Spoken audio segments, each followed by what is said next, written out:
think I'm wired up. Am I on? Okay. Hi, everybody. This is really a wonderful evening. You know, it's been 20 years since we started hearing about the Pleiadian case pretty much here in America. It was in January 1975 when Billy got that first cooling sensation and the phone rang 10 times, and he hopped on his moped and headed out for that first sighting out there, and the pictures started coming out. So, and then, of course, because of Wendell and Lee Elders and Tom Welch and Jim Delatosa and all the other wonderful people in the early days that were gathering all the information, a few years after that, it started filtering over here into America. I think I first heard about it 78, 79, somewhere back in there when Wendell was leading the CIA all over Europe, and the pictures were starting to come back a little bit. And I saw these pictures, and I thought to myself, my God, if there are really human intelligences coming from another world that are human, that are that advanced, imagine what we could learn from them. Well, I had an import company at the time. I was kind of running back and forth to Europe anyway, going to Italy, and I kept trying to find some way to get over and find out more about this, but it didn't work out. I even tried once. I was in Italy and Rome, and I called over to the house over there, and actually I called Lee Elders first. I says, Lee, is this a good time to go over to the farm? I'm in Rome right now. I could run right over there. And he says, no, don't go right now. There's been another attempt on Billy's life. And I says, you're kidding. He says, no, some woman thought he was the Antichrist or something and took a shot at him.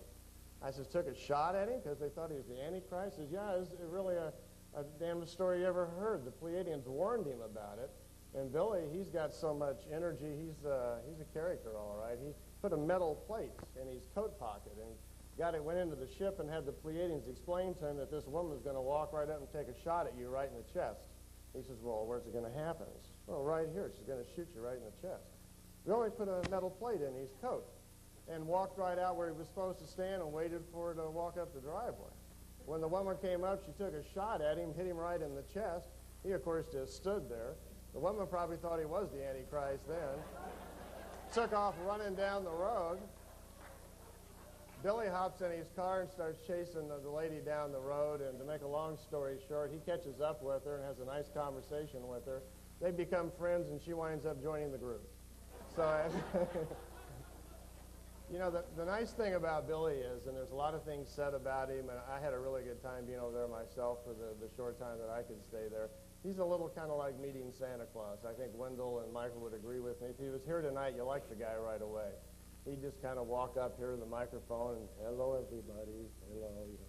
He's just, as soon as you're around him, you just know you're around someone who spent a lifetime pursuing the spiritual side of life and wants everybody to just share and love each other. He's a really peaceful little guy.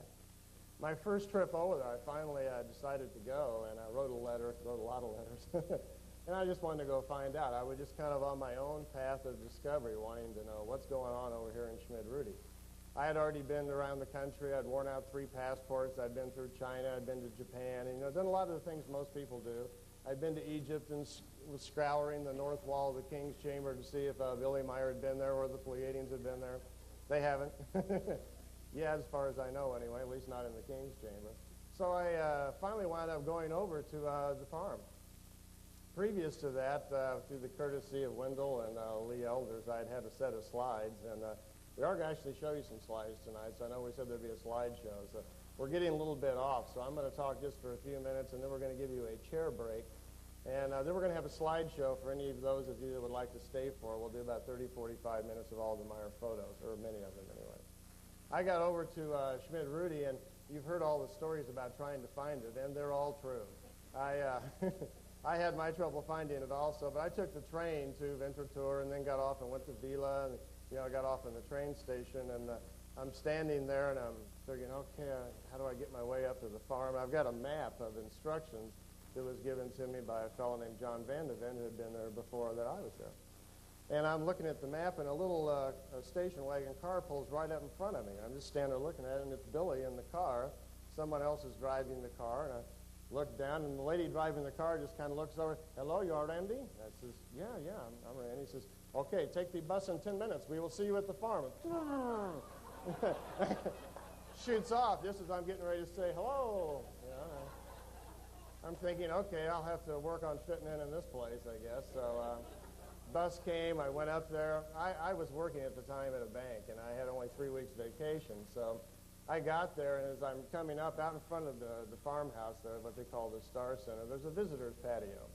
And on the visitor's patio, that's where they have everybody sit down, and they show you all these beautiful pictures. And there's a guest book, and I'm flipping through it, looking at all the names of all the people from many different countries all over the world that have come over there to visit. And I'm signing it, and there's this blonde-haired lady sitting over at the table over there in German, just pounding on the table and yelling things. I don't understand what she's saying. She's just, and she's just going at it.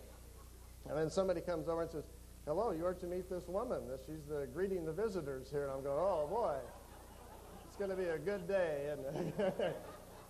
So I sat down, and she turns to me and says, hello, my name is Bruni Zimmerman. I am greeting the visitors here today. I says, what is it you're so upset about? And she says, Americans. We've had great trouble. I says, well, I'm from America. And I says, we know all about you. And so we proceeded to talk, and they were quite upset over the difficulties they were having with certain people using the materials and not getting paid for it and this and that. And I says, well, what seems to be the difficulty? He says, well, over the years, people have come here, and they come from Hollywood, and they come from this place and that, and we give them pictures, and we give them this, and they never come back, and we never get anything about it. They just kind of come here and use it, and then they call us names, and they go home and they write articles and say we're this, and we're silly farmers and fools, and I'm thinking, yeah, I've read a lot of those. I guess that really has happened, hasn't it? She's going on for about an hour explaining, and then she kind of calms down, and she wants to know why I'm there, and I says, well, I just came over to learn. I'm just, want to know what's going on. I don't want anything. I don't need a contract or the rights to anything. I just want to know what's happening. So after I heard all about how bad, this guy was and that guy and this guy and so forth, she says, well, come to dinner with me. I says, okay. So we go down the hill. She lives in Vila. Most everybody at the Semyasi Silver Star Center, what they call, there's about 15 people live there. That's where Billy lives and Poppy and the kids and so forth. They have a nice big farm there, a nice home for everybody. But Bruni was the only one that lived off campus, as I called it. She lived down the hill. Bruni lives in Vila. It's about 10 miles down the mountain where the bus just brought me back up from. So I go down to Bruni's house, and I'm playing this real slow. I'm having to adjust to the fact of, this rather strong German personality that I'm not used to. I'm from Kansas, where it takes about 30 minutes just to say howdy, Things are a little slower. So I kind of, I spend the evening with Bruni, and I slowly find out that she's just really a genuine, wonderful person. She really cares about what's going on there. All of them do. But they're having lots of difficulties because they are very small town people, and they don't socially understand really how to interact with us. They're not carrying Visa cards around, and they don't buy fancy cars, and they're very close to nature. And they live a lot differently than we do. And when we come over there with our big ideas and big deals, hey, we'll put you on the silver screen, we'll do this and we'll do that, it doesn't mean much of anything to them because they're missing the point. The Pleiadians have made contact with Billy and any number of people over the past several hundred years to make us aware that we are not alone in the universe. They're trying to stimulate our consciousness so we can create the kind of future where we may actually be able to interact with them and other races. They're trying to find ways to push visions and ideas into us, to stimulate our thinking so we can pull ourselves away from the material realm and begin to lead a more spiritual life. Well, to make a long story short, I stayed there for 3 weeks, and every night I would go to Bruni's house, and Bruni was teaching me all about these things, and she would always tell me, now, you can't tell anybody that you were here at the house. I says, why? I says, well, you're not in the group. We're not supposed to give this information out to just everybody, and they will be quite upset if they know that you're coming down here every evening. See, she would drop me off about 2 miles before the guest house about midnight each night, and then I'd have to walk through the forest to get back up to the guest house. So I wasn't supposed to say anything. And I thought, well, that's kind of an unusual sort of situation. As it turns out, Bruni did have a lot of difficulties because, like I say, she had her own place off campus living down in the town, and that made it a little difficult for her. 3 weeks there, Billy was there all the time, but he wouldn't speak to me.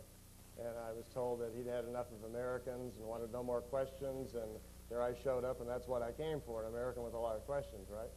So it's exactly why I came. So I thought, well, I'll just kind of stick this out.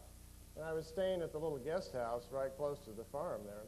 And they have these little bitty rooms. If any of you ever go over there, there's 5 little rooms, A, B, C, D, and E, up there on the 2nd floor. And you walk down the stairs and use the restroom and so forth. And nobody speaks any English. You have to kind of go in the kitchen and get your own food or point at it or something like that. And I'm lying there one night just kind of thinking, I've been there about a week, thinking about all the things that has happened, and I hear somebody call my name, but it's not by anybody that I recognize. And I thought, that's kind of strange, and I got up because I thought it was somebody at the door. So I walked over to the door, and I opened it up, and I looked up and down the hall, and it kind of dawned on me, I'm the only person staying here at the guest house. Then I heard my name again, and I couldn't get any direction to it. And that's inside of my head somehow. So there was no more sounds. Instead, there was the idea to lay down and pay attention. Okay? So I just laid down on my bed and paid attention. I started getting what I now know to be real-time visions. Ideas and dreams were starting to come in. Somebody was sending me something. And I was getting indications about the seriousness of what's going on over in Switzerland, what there is to learn, and to stick it out and to learn and to pay attention. So I did. I hung on for 2 more weeks, painted the barn, fixed the fence, fed the kitchen. I did just about everything around there, including working in the garden. And I remember one day, I'm up on the north side of the farmhouse, and I'm working up there. The altitude's so high, I'm just about to pass out anyway from working out in the heat. And Billy's sitting down on the patio in front of the house, which he usually does in the afternoon. And I'm up there working away all by myself, just, I look down and I see Billy kind of walk out in front of the house, and he's looking up at me. It's like a half mile down the hill. So I kind of stopped and waved at him down the hill like this, and he saw me, and he turned and, dashed back into the house. He was doing all he could for a couple of weeks just to kind of, try to pretend not to see me at all. We would have dinner every evening, but he wouldn't talk to me. So I thought, well, this is, something for me to learn here. I'll have to kind of get used to this. So I stayed for the 3 weeks. The day I was supposed to go, everybody come out. We were all kind of becoming friends, and I actually was learning a lot. They gave me all the notes and so forth. And I found them really to be really very nice people, very loving people, but you have to get used to the style. Their way of doing things is much different than ours. And they really have had a lot of pressure on them. They have a lot of concern about what to do with the information, who to give it to, how to handle the information. And it's a pretty difficult position to be in. Well, I left and went back home to L.A., and a couple of weeks later the phone rang, and it was Bruni. Billy likes you. It's okay to come back. I said, okay. That makes sense to me, I guess.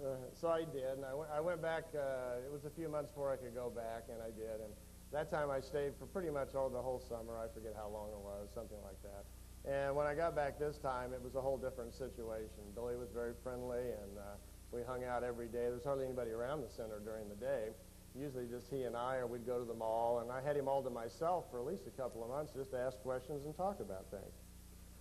And to be quite honest with you, most of the things that he wanted to talk about, spiritual things and life and how the planet works and what reincarnation is and so forth, he was overwhelming me.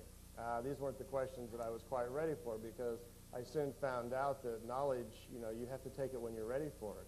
If you don't have a foundation for things, then they don't mean much to you. They're just facts that we kind of stick away somewhere. Billy could sense that. So instead, he started giving me all of his notes, and we'd go in the office, and he'd give me everything. Well, read this and read that and see Bruni. And I did, and I started kind of getting up to speed pretty fast. Well, I spent a lot of time there, and then one day he kind of surprised me, and he says, come on, we're going to town. And we went to town, and we went to their equivalent of, like, I guess, a courthouse or city office or something like that. And I said, what are we doing? And he says, well, I'm having some problems, and I want you to be my power of attorney. I said, power of attorney? What are we doing? He says, well, I have a lot of contract problems and things with different things going on, and I've signed too many contracts, and I don't understand hardly any of them. And I want you to help me kind of clean them up and work with Bruni. So he went in and signed over his power of attorney to me and got me a little badge and gave me a card that says, you're now a special member of the FIGU. And I says, okay. I was pretty hesitant right there, because I suddenly was finding myself getting into things that might be getting a little over my head, There's a lot of FIGU people living right there that didn't exactly appreciate this, and they're not very fond of Americans anyway. I'm just warming up to them, and now I'm getting special privileges. It didn't work out too well. I was a member for about 2 years, and I had a lot of difficulty being the only guy in America trying to get along with all the decisions being made, in Switzerland. And I went back one other time after that and spent some time there, and then I dropped out of the group. I'm not a very good follower. It wasn't my reason for going over there anyway. I just was kind of wanted to learn things. I learned a lot. He's a very special man, and I was hoping sometime in the future, if his health permitted, maybe he would feel like coming out on the trail and talking to people, because he's missing out on what could be maybe the most important part of his life. His name means keeper of the treasure, and that's what he's done very well. He's recorded a lot of wonderful information, taken a lot of wonderful things down so that we can all share it, but he doesn't know about you guys. He doesn't know how well he would be accepted and how we would care just to have him come over and talk. I tried to get him to do that once, and he was ready to do it. And he says, I can't. I'm in jail with the women here. What will I do? And he says, it's all right. You can take a boat and come on over for a tour, and let's do some talks. He says, I can't leave the farm. I can't do that. And he says, so we talked about it a lot, and he almost did. I almost had him talked into it, but it didn't work out. The Pleiadian contacts, I have a book out called The Pleiadian Mission. And in the book, there's something I do need to clear up. In the book, it states that Billy Meier's contacts had ended in October of '78. And it isn't quite clear in there what I meant. He had a series of contacts from 75 through 78, which were specifically for the people of Earth. And when those contacts came to an end, when the Pleiadians decided to stop those contacts because it was no longer in their interest, it wasn't that Billy's contacts ended.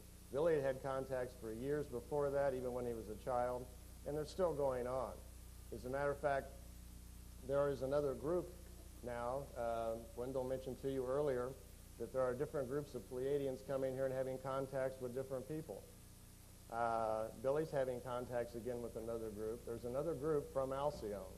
The pictures we've seen over the years and the information we've heard over the past 20 years have largely been centered around the group that was from Tegeta. About a month ago, I was in Florida giving a talk, and a man approached me and says, I'm the fellow that called you to arrange the talk. And I says, very nice to meet you. Thanks for having me down here. And he was kind of smiling. He says, I have a special gift for you. And I says, okay, what is it? He says, we get to talking. He says, I'm having contacts with the Pleiadians.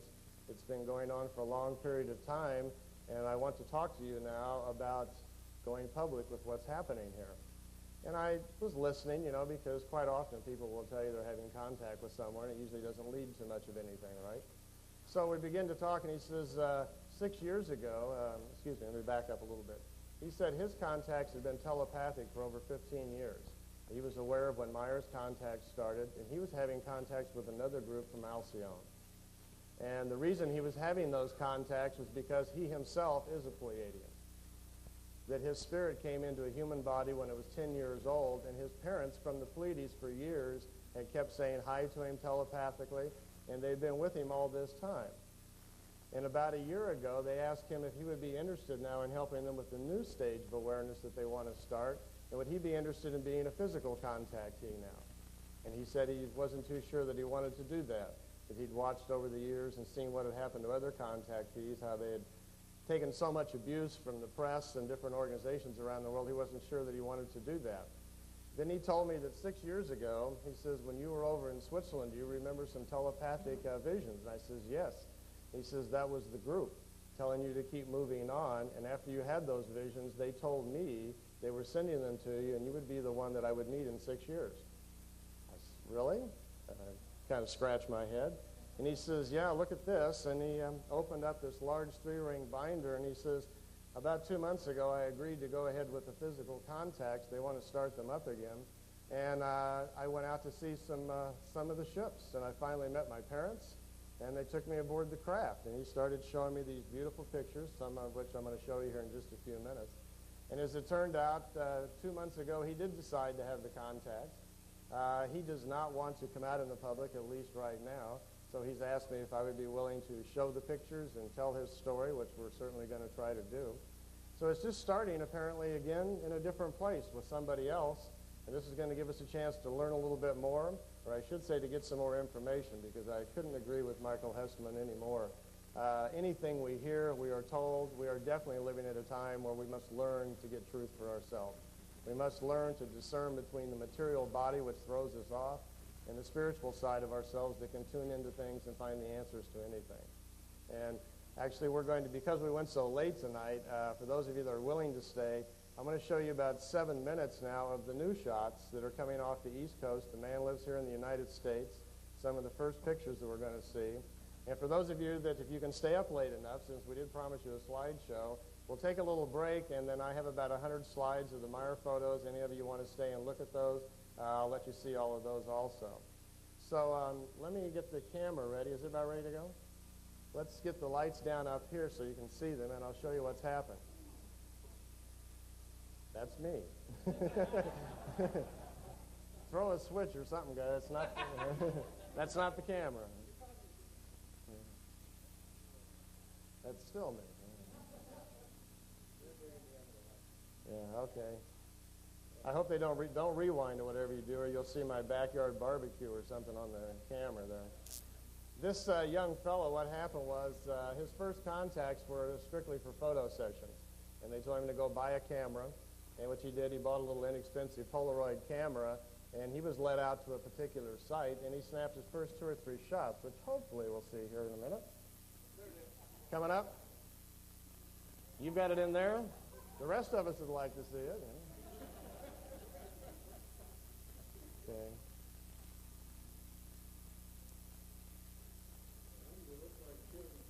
Do I? I could fall down or something.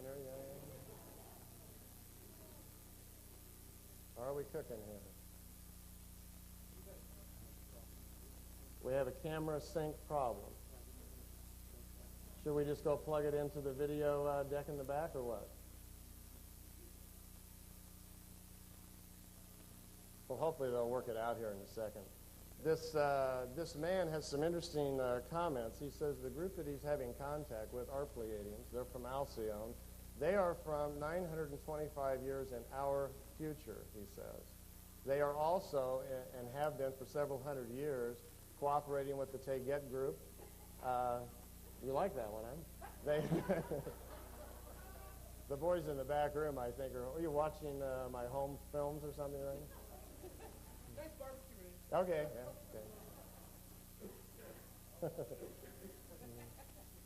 See, and I told these guys, can we check this tape, before we do this, just to make sure it's going to work? Oh, no problem, no problem. We are professionals. No offense, guys. Don't burn the tape.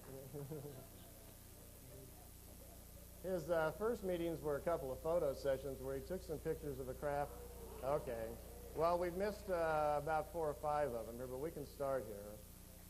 You can back up a little bit if you can find rewind. I'll say stop when it's stop time.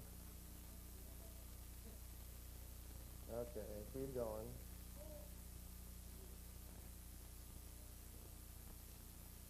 Keep going back. This is one of the little telemeters that Meier was taking pictures of. Okay, one more back and then we can stop it. That's good, right in there, and let it go. See this craft here? That's that line, I think, is just on the screen or something there. This is, he says, a very large spacer craft, which his parents were on. It's a very large one, about 1,000 feet across, and unfortunately his camera did not have a telephoto lens, so it's kind of a long ways away. They let him have a couple of photo shoots, and then they asked him to contact me and kind of feel his way into the idea of doing this. He's had the contacts for about 15 years. They've all been telepathic, and frankly, they haven't been really for any particular reason. He was not expected to be a contactee early in life like Billy was. Now here we can see the telemeter craft. Telemeters are the unmanned remote ships that we also saw that in the Meier case, where they actually collect information. They listen to our thoughts and languages and so forth, and trying to learn to understand us.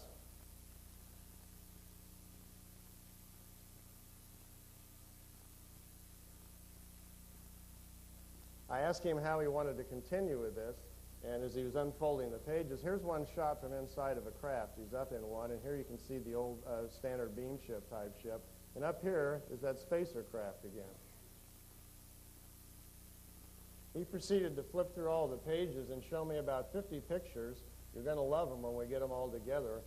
What you're looking at here are just photocopies. I asked him to put some of them on a copy machine and mail them to us here real fast at the conference so you could see them. He's already been back to the home planets. He spent 2 days there. I've seen the pictures. You're going to see craft flying into their home world, their continents, their homes, the way they live. Apparently they plan on stepping things up a little bit, and for those that are ready, they're going to push it just a little bit farther. So hopefully things are going to work out quite a bit. Now, I must caution you, we don't know a whole lot about this yet. We're beginning to find out more and more about Pleiadians and other races and what they're doing. And as all of us are starting to comment to you, keep your mind open. This shot here is blurred just a little bit. He's in another craft, and it didn't come out very sharp. Also, they're much sharper when you see them small here. We're getting him a camcorder next week, so hopefully we can get some camcorder stuff here.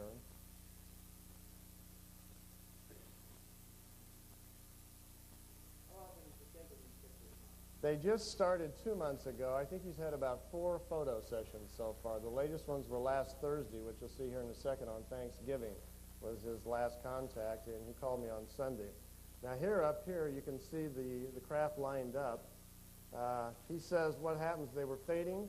Just as he snapped the shot, they were all going invisible, how they convert the ship so we can't see them. And just as he took the picture, they were just starting to blink out. So the first one over here is just almost gone. And he says one by one, they just kind of blinked out like light bulbs going off in order or something. Well, he's asked me not to say where he lives. I'll just tell you he lives in Florida. And these are over a major city. Just like in the Meier case, they're telling us that they can control who sees these and who doesn't. By the way, his wife is very open, too. She's taken most of these pictures. Quite a few of his new pictures, like this one, he's in the foreground. This is of the patio of their apartment in that same lineup you're seeing over there. There's some ships lined up. I've seen the other pictures here. There's actually 9 of them came in V formation. You're going to see them just a little closer here in a second.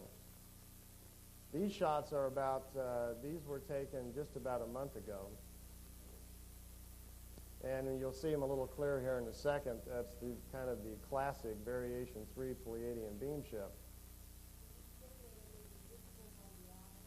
Yeah, they were visible to the eye, and they allowed his wife to see them. Now, here's kind of the classic Variation 3. And it's something, this one is slightly different, and this one over here is the bell-shaped craft. There are other groups of pictures. If you saw all of them, there was actually 9 of them in this formation. We're going to try to get them all together maybe and get them on a tape or something. You can all see them after the first of the year. There were several variations of craft in the pictures, including this unusual kind of bell-shaped ship over here.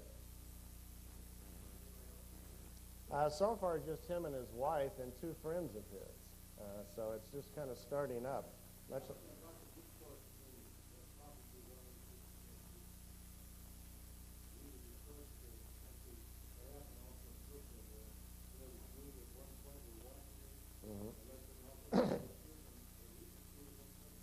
Well, I think one of the intentions they seem to have is to try to clear up a lot of information. I was told that over the past few years, the way information will go, that they feel that maybe about 20% of the things that we've learned about Pleiadians aren't exactly correct. And I've already been asked on Sunday if I would come back to Florida, and if I was there, if I had a contact, what would I want to ask? And that was the first thing I asked. Could we validate so far what we've heard and what we've learned? This was on Thanksgiving Day. Him and his wife went out here, and this was his parents, he said, in the craft. He took a couple of shots that day. The other one, he's standing in the foreground, and he didn't want me to show that one because right now he's pretty touchy about anybody seeing who he is. He's very shy, and he's not too sure what he's getting into here. It looks like what's going to happen is that he says he is a Pleiadian, and because of that, they're very comfortable with him. The opportunity may be here now to funnel questions through him, and get answers to things and so forth. Now, here's the kind of the classic ship.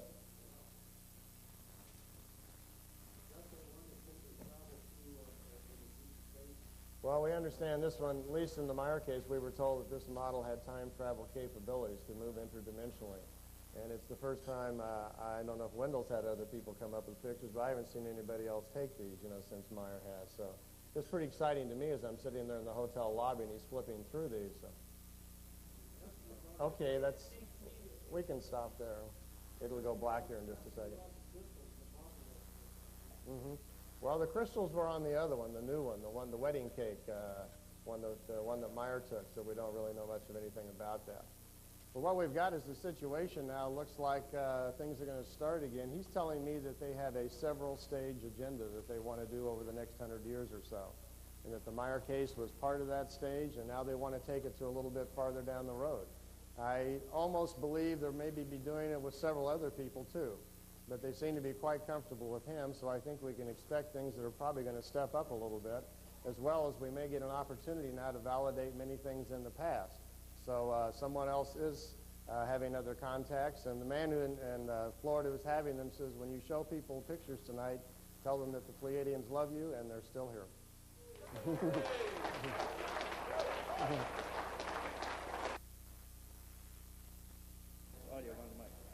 All right, I think we're running okay. Let me just see, are the slide projector ready to go? Okay, great. All right. We can get the lights down a little bit. I know it's getting late, so if I hear yawning or snoring, it's okay with me. Many of the pictures here, some of you may have seen, and some of them may be new to you, but I know it's always exciting to watch the Meier photos. The main reason why is that when they started the Meier contacts, the first few contacts, the purpose for them was photo sessions, literally. Even though Semjase, his Pleiadian contactee, had spent years listening to his thoughts, studying his language, and preparing for it, they were concerned, how far they could really take things, and it was decided just to take the contacts kind of one day at a time, so to speak. As Wendell has told you, what isn't commonly known, that Billy's contacts had actually started, at childhood, and he had them throughout all of his life. He's 57 now, and he's still having telepathic contacts, and I understand the new group from Alcyone that he's also had contact with them. As to what role he may be playing in the future, I really don't know. So this is his home in Schmid-Rudi that everybody has so much trouble finding. There's a sign out in front, and it says on there, the Semjase Silver Star Center. And he, of course, named that after Semjase, the Pleiadian woman that he had most of his contacts with. When you go over there, and by the way, when you stay at the Freihof down the road, this is the kitchen at the Freihof. Now, I don't speak any German. While I was over there, I learned enough to find the train station and eventually got something to eat. But I had to wind up going down to the kitchen every day and kind of pointing at the food and to see, so I could get something to eat. They eventually kind of caught on and started leaving things out that I liked. This is the garden at Billy's house. Typically, when people go over, you should write a letter first and let them know that you're coming.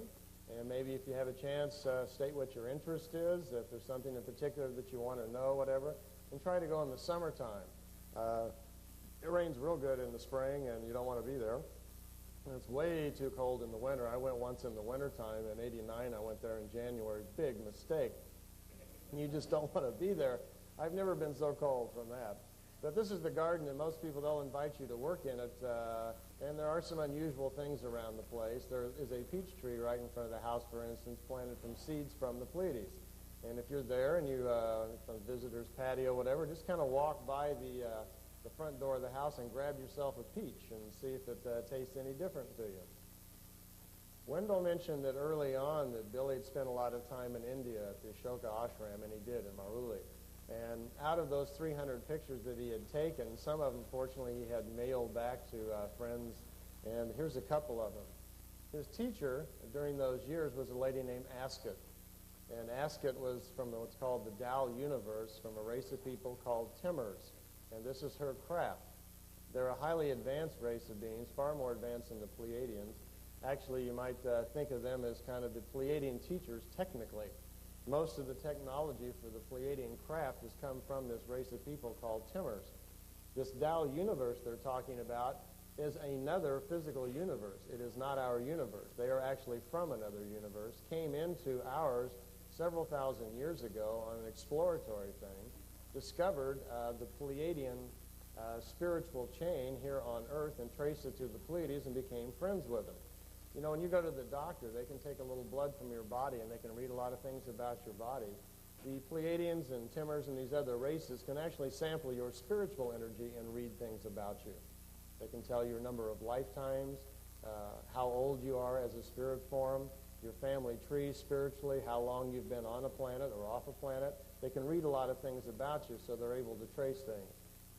These pictures you're looking at taken in India a long time ago are of the Timmer ship from the Tao universe.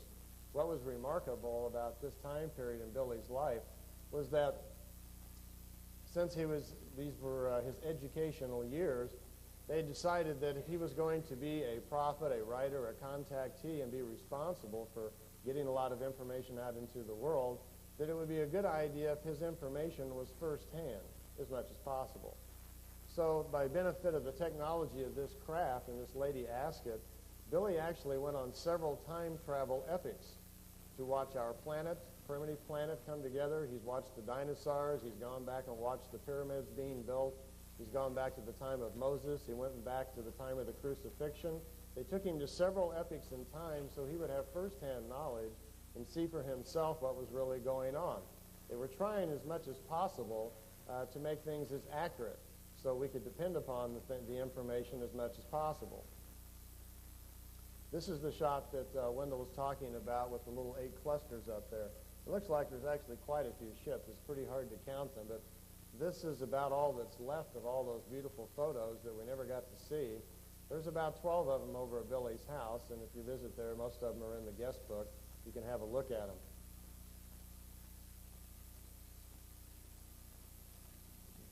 These next few pictures, you've probably seen some of them. These pictures are all of the Pleiadian beam ships. It was in January 75 that Billy's contacts actually started with this series, with this particular group. His life has kind of gone in a series of 11-year cycles as far as his contacts. He had contacts. His first one was when he was 5, telepathically. His first physical contact, I believe, was when he was 7 years old. His telepathic contacts continued until he was 16 with Spath, an old Pleiadian man who kind of raised him and led him through life. Then at 16, a new voice came into his head, and that was the years that he spent with Ascot. During those years, she's the one who led him out all over the world to learn and to study, discover all about himself. He eventually wound up in Greece, where he met a little lady named Poppy. They got married, and they went back to Switzerland, and they raised their children and started their family. He was then left alone for a 10-year period to kind of come together himself, mature, and make his own decision as to whether or not he wanted to continue with the contacts. There was never any pressure on him, really, to continue doing this. He could have stopped any time that he wanted to. The reason that he didn't is Meier found out at an early age that he had been a contactee in previous lives with these Pleiadians. He even discovered that he apparently had kind of signed up spiritually, something like that, for several more contacts to go. He believes there will be 6 more incarnations where he will serve in a similar capacity. These discs you're looking at, the classic flying saucer, they call them beam ships. The reason is that they have 2 drive systems. One of them is a light-emitting system that converts matter into energy, then creates a gravitational wave, and then amplifies it to the point that it can literally propel itself through the universe. But this is only in a 3-dimensional state. It also has another kind of drive system which really isn't propulsion at all. The ship is actually capable of converting itself into fine matter, non-physical form, change dimensions, and move the vast distances of space in a non-material form. In 1975, when his contacts started, he went out to the contact site, took his camera, the little camera that Wendell was telling you about, that all these shots are taken with. It's amazing, this little junk camera that he's got.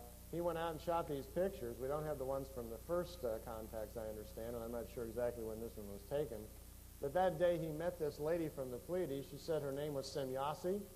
She had just spent 7 hours coming from the Pleiades, and she regarded that as an awful long time to be in one of these little craft. By the way, that's around 500 light years away. Not bad for 7 hours, huh? She...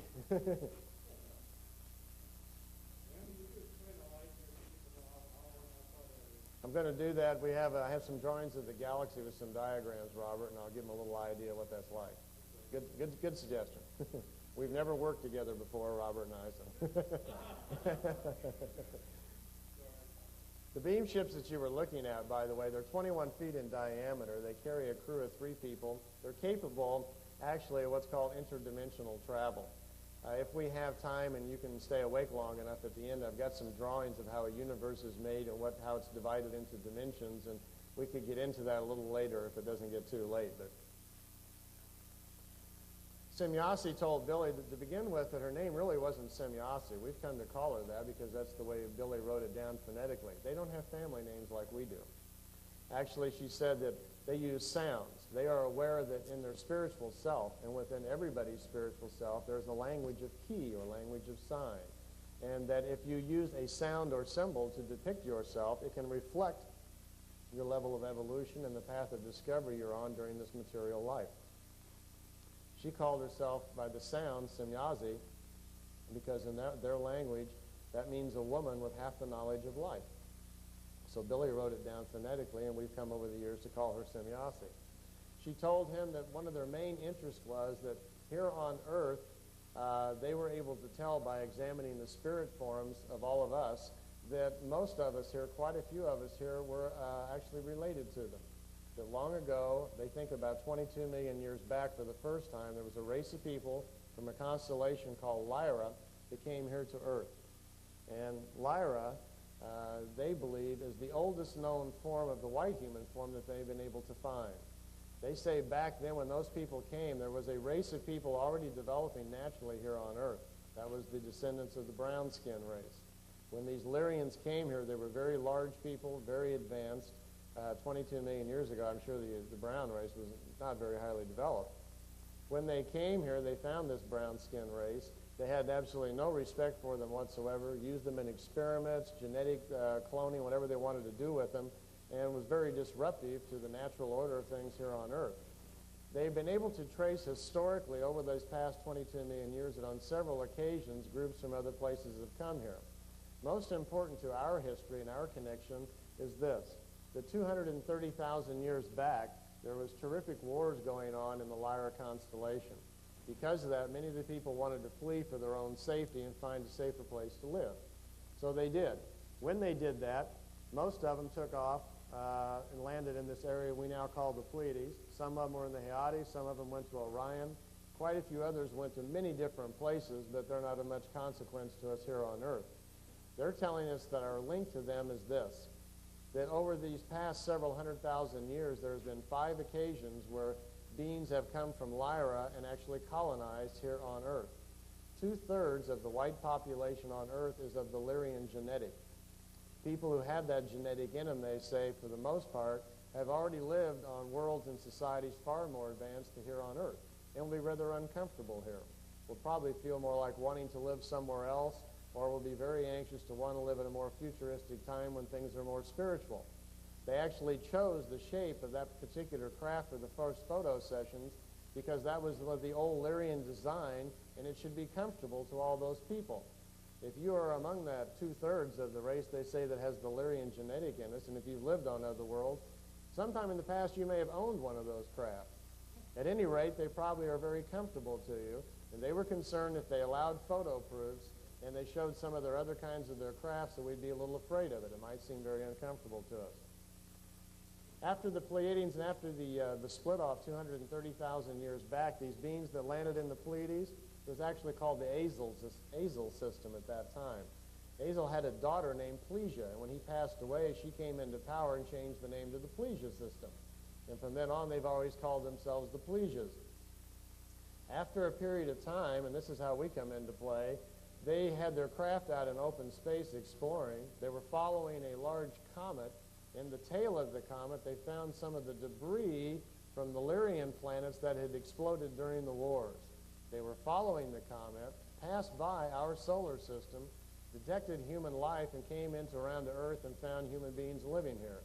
We're greatly surprised to find that the people on Earth here at that time were Lyrians, some of their ancestors. So we have a family connection to these beings from the Pleiades. Our forefathers are also their forefathers. The people from Orion, there are some contacts from Orion. I don't know of anybody having contacts with the beings from how-tos, but it's all the same family. This makes them look at us kind of like little younger brothers and sisters. So they have kind of an affection for us in a way. One of the interesting things that's happened and why they're kind of stepping things up now is this. They say that our system, our solar system that we live in, goes around in a circle, a cycle. It takes 25,860 years to complete. Every time we get over here, right in this area where we are now, where we're coming out of Pisces and moving into what we call the Aquarian age, something pretty interesting happens. We are affected by a pulse, a wave of energy from the central sun that has an effect on all life forms on the planet. It affects the planet, the plant life, the animal life, and the people. This pulse energy accelerates things. It causes positive things to be more positive, negative things to be slightly more negative, but it accelerates everything. Our solar system, and in particular the planet Earth, was first affected by it 1937, 11:20 in the morning. This was exactly the time that they caused Billy Meier and 3 other people to be born. Since that time, they've been very concerned as things are going to accelerate here on Earth, and so that draws their attention. If you think about it, right after that, we started World War II, so negative things were accelerated. They also know this is going to be a wonderful time of enlightenment, achievement, and inventions and other things, but everything gets accelerated. There is about an 800-year window of opportunity, they believe, for us to move from being such a material planet, become more of a spiritual planet, and find a more peaceful, spiritual way of living. If we do not within that 800-year time, they feel that we will probably fall more into the dark side, negative side of things, and as a civilization may pass just as many have before us. This is the reason that Meier feels that his mission is for another 700-800 years during this entire time, this window of opportunity that they're talking about. Billy took a lot of pictures. I don't probably know any way that how you could ever count them, because probably about half the ones that he shot are in private collections. He would typically try to shoot 2, 3, 4 rolls of film every chance that he could out of the contact. And when he would do that, living out in Schmid-Rudy in the middle of nowhere, there's no film developer. There's not even a road sign there that tells you where you are. He would mail them into Zurich. And then typically the films would come back in a few days or a week, whenever it was. And after a period of time, some of the films started to disappear. What was happening, he found out, Semyosi told him, that it had drawn so much attention from governments, and as Wendell has told us, the CIA and different secret organizations around the world, that many of the photos started disappearing. I can tell you a little story on that because I know where some of them are. I was once, I guess I'd say not entertained, but there was a knock on my front door a few years ago, and it was someone from Air Force Intelligence, and the man showed his credentials and wanted to come in and talk about the Meier case, and I invited him in. And we got to talking, and it seems that he works on the crew for Recovered Disc. That's his job, and he's done that for a number of years, and he was very fascinated about the Meier case and wanted to see the pictures and hear a lot about it. That he had not worked on the Meier case, but had heard a lot about it and was fascinated by it. So I says, well, fine, there's a little information you guys probably have I'd like to hear about too. Why don't we swap some things here? And I says, come on in. I got slides if you've got answers, you know. So I spent about an afternoon showing him pictures and talking to him just like I'm talking to you. He wanted to know things also. And when we got through, and I says, now I want you to find out for me what's in the files, the Air Force files, the intelligence files about the Meier case. And I'd like to find out if some of that other missing film is in there. He came back a couple of months later and told me that he looked in the file, and there was about a 10, 12-page summary in there that basically said the Meier case is a complete hoax. There's no reason to put any other time in it, that the pictures are fakes, and the public is being a bunch of suckers. And there's a little code down at the bottom. And I says, were any of the pictures in there? And he says, nope. And I says, what's the code? And he says, well, that's the file they leave out so when people break into files, they can pass it around, and it confuses everybody about what's going on. The code is where the real file is. And I says, well, get into that. Let's get into it. I says, are you kidding? That's an NSA file. You just don't get into that. And I says, come on. You wanted to, you wanted to trade information. Now get it for me. I didn't hear from the guy for about 6 months, and then one day he came to the door again. Says, okay, I got it. He came in and told me that he eventually got himself into the NSA computer files. If anybody here from the NSA, excuse me. He got into your files, and he looked in there, and there was a very large report, which was quite the opposite. They were one of the people that were dogging him all the time. As Wendell mentioned, he was being followed. During many of Billy's contacts, he was followed by a little Cessna airplane. There was Volkswagens with antennas on it chasing him when he left the house. There was people hiding in the bushes. There was a large report in there. Basically, the summary of this long report was that Billy Meier was no threat to the national security of the United States as long as he stayed home on the farm. And in there was a couple of hundred of his photos. So apparently they were some of the people in any way that were taking some of them out of the mail service. So hopefully someday we might see some more of them. The Pleiadians themselves, the ones that Meier was having contact with, Semjase and her group, I should mention that his contacts Semjase was from the Tegeta section. There is a large underground facility in Switzerland that's been there, as I understand, for about 300 years, and there are a number of Pleiadian groups from different planet systems, solar systems, that use that base. Meier's contacts were largely all with Semjase. She was the designated contact person to handle his case. He had very little contact at all with any of the other 300 or so people in the underground facility. The base commander, whose name was Quetzal, had some occasional contacts with him. But for the most part, the group that was there in the underground facility was concerning themselves with many other contacts that they would never tell Meier about, and they were, of course, involved in, studying us and observing us and a lot of the other things they were doing. So there's, as we're finding out now over the 20 years or so, that the Pleiadians, there are many groups, many families. They have a lot of different interests. But Semjase was from the Tegeta section over here. That's about 500 or so light years. By the way, Alcyone over here, this is where this new group that we're hearing from is coming from. Now, as Robert mentioned, what in the heck is a light year? To give you an idea, we've got a little drawing here.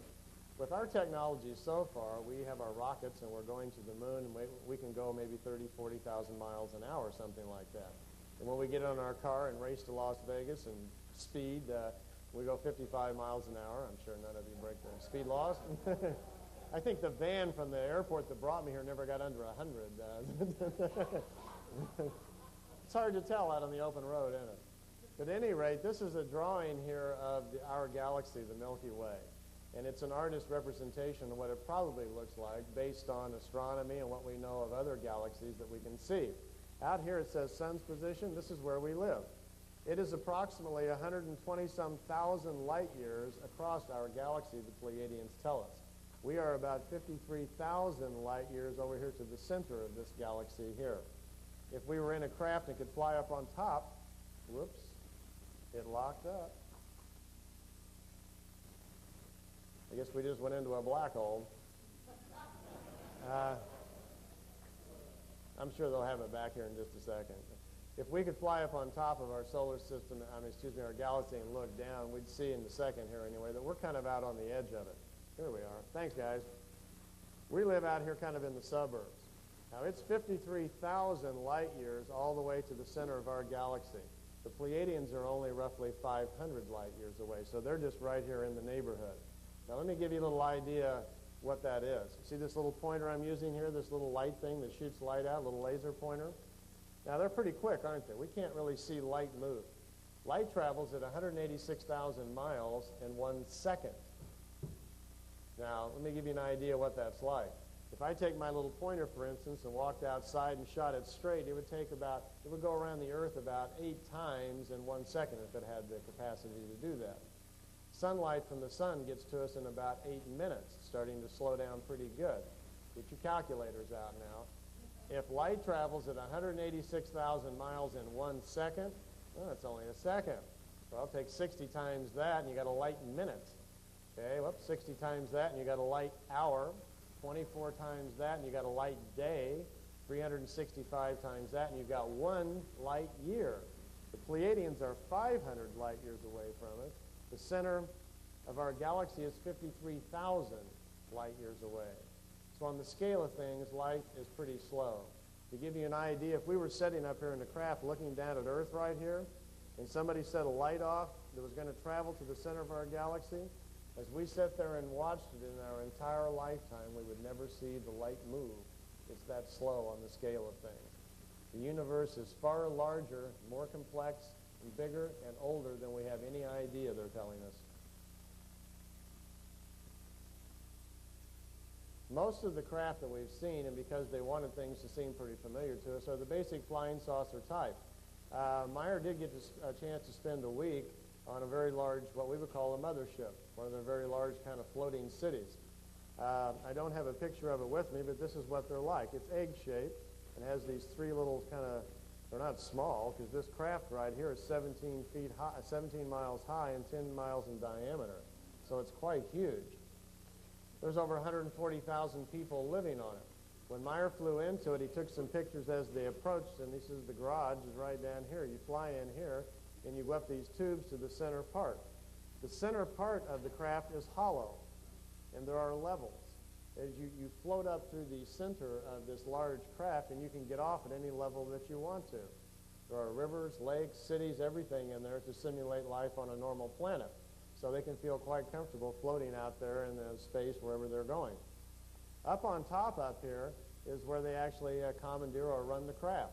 It's huge. It's several miles across. Billy said when he first went up there, they were explaining to him all about the craft, and they were kind of giving him the tour around the ship. And he noticed right away that there was no ceiling on top of the craft up there. As he looked up in the sky, he's looking at it, and they said, yeah, we like to, it's very pleasant. He was concerned that he was standing outside. And they would probably, he says, no, it's just invisible. We have the means to actually render things invisible to the eye. There really is a hard dome ceiling there, but it just kind of looks invisible to you. Not only, he says, we just like to see the stars as we're traveling around. As Billy was looking at it, he noticed that the stars blurred just a little bit and then stopped, suddenly went still. And he kind of noticed that and thought that was kind of peculiar, and he asked Semyasi what it was. And she said, well, this craft, this large ship we're in, just made a jump. It moved from one part of the galaxy to the other, and that's all we perceive when it happens. It doesn't do it in a material state. You can't accelerate the particles, physical particles, that fast. So we have other methods. We literally kind of take the ship, take it out of its material state, transform it into a non-material state, which we don't understand at all, move it to another dimension where there's no time. Once it's in that other dimension, it can then be, when it's outside of time, it can go wherever it's been programmed to go, re-enter, and no time has passed. The actual 7 hours of time it takes to get here from the Pleiades, over 3 hours is spent speeding up, leaving their solar system, getting out into open space.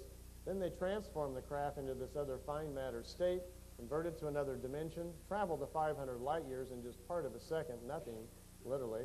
And then another 3 hours or so are spent traveling back into our solar system here. So 7 hours is actually kind of spent speeding up and slowing down. A good story about this mothership that I'll take just a couple of moments to tell you here. As Billy was watching the stars blur a little bit, he was kind of curious what was going on, and he kind of felt something strange inside of his body when it would happen. It happened a couple of more times. And he asked Semyasi, what's happening here when this is going on? I feel something kind of unusual in my body. And she says, well, think about this a second, try to figure it out. What's happening is the craft is converting itself from material form back into a non-material form. The craft itself is non-material, and your body is non-material. In effect, that means that you are not a material being there just for that part of a second. You are once again just the spirit form that you are when you are not in physical life. The same as when you're on the other side of what we perceive of as heaven. Billy says, I get the idea. You mean I'm not in a material body there for a brief part, and then my spiritual senses then is what I'm picking up on. He says, that's right. You're a spiritual entity there just for a part of a second, and that's what you're feeling. Because when your material senses shut down, as in the death cycle, suddenly your spiritual self comes forward. Your spiritual self has a conscious and a subconscious. It's also able to sense things. It happened one more time, and Billy got real curious. He says, now I'm really feeling something now. What's going on? She says, well, actually, we had kind of planned this, and what we want you to do is we have an experiment for you to try. Once you're outside of your body, even though it's for a part second, then you are, as a spirit form, connected and are fully aware of what creation is when you are a spirit form, just like when you pass over the other side when you're not having a physical life. Because normally it happens so fast that all you feel is a little tingle. That's why your body gets excited. He says, but we can hold the ship outside of the material realm for several minutes, and you can spend 7 minutes as a spirit form connected with creation, and you will know exactly what life is all about and what creation is then. No one will have to ever tell you again. Which is actually, they do it frequently with the children. They bring them up when they're young, and they can take them up into the ships and let them for 7 minutes sense creation, and they never again wonder what life is all about. Well, Billy says, I got to try this. He says, well, we thought you'd want to, so we've already arranged it. As a matter of fact, we're going to record it for you. Since you won't have a material body for 7 minutes, we're going to record the experience, your spiritual sensations, And when you come out of it, when you come back, you can go home and attempt to write it down if you can find the words. So they put Billy into this little chair that does the recording and says, stand by. It'll just be a few minutes, and we're going to make the jump. And this time, when we convert the ship back into its fine matter state, we're going to hold it there for 7 minutes. And for 7 minutes, you will be a spirit form again without a material body, and you will feel your connection to creation. So they did. Billy was watching the sky. And again, the stars started to blur just a little bit. And then instead of staying white, he says they changed color instantly and went to gold. And then there was this huge bright light. He said instantly he was aware that it was even brighter than the sun. It was so intense. But then instantly he was aware that it didn't bother him. And he says, I don't even have any eyes. And he was suddenly aware he no longer had a body. And he tried to look around, and there wasn't any body. All he could see was light everywhere that he kind of looked. And his first sensation was that he was happy to find out that there is a spiritual consciousness. That once we leave the material body, we don't just drift off into nothingness with no awareness of who we are. There is the retention of the self, of the personality. Within a very brief second, he said he started sensing this unusual feeling flooding into him, and he was engulfed with this overwhelming feeling of love and compassion and concern. And he started feeling that there was other life forms all around him somehow. He says it's very difficult to describe this in real words, but within just a few seconds, you can sense what creation is. It is not a single entity. What we think of as the God force is not a supreme being. It's not an individual. It is an infinite number of spirit forms, much like ourself, that have evolved to a level of spiritual being where they are now literally creating universes. And what you sense in there is this infinite number of beings and their wisdom. And he says your connection to it then is wide open. You immediately know that you are a part of it. You immediately know that you came from it and are always connected to it. You are never separated from it. Most of the lessons that the Pleiadians are very slowly waking us up to is about this.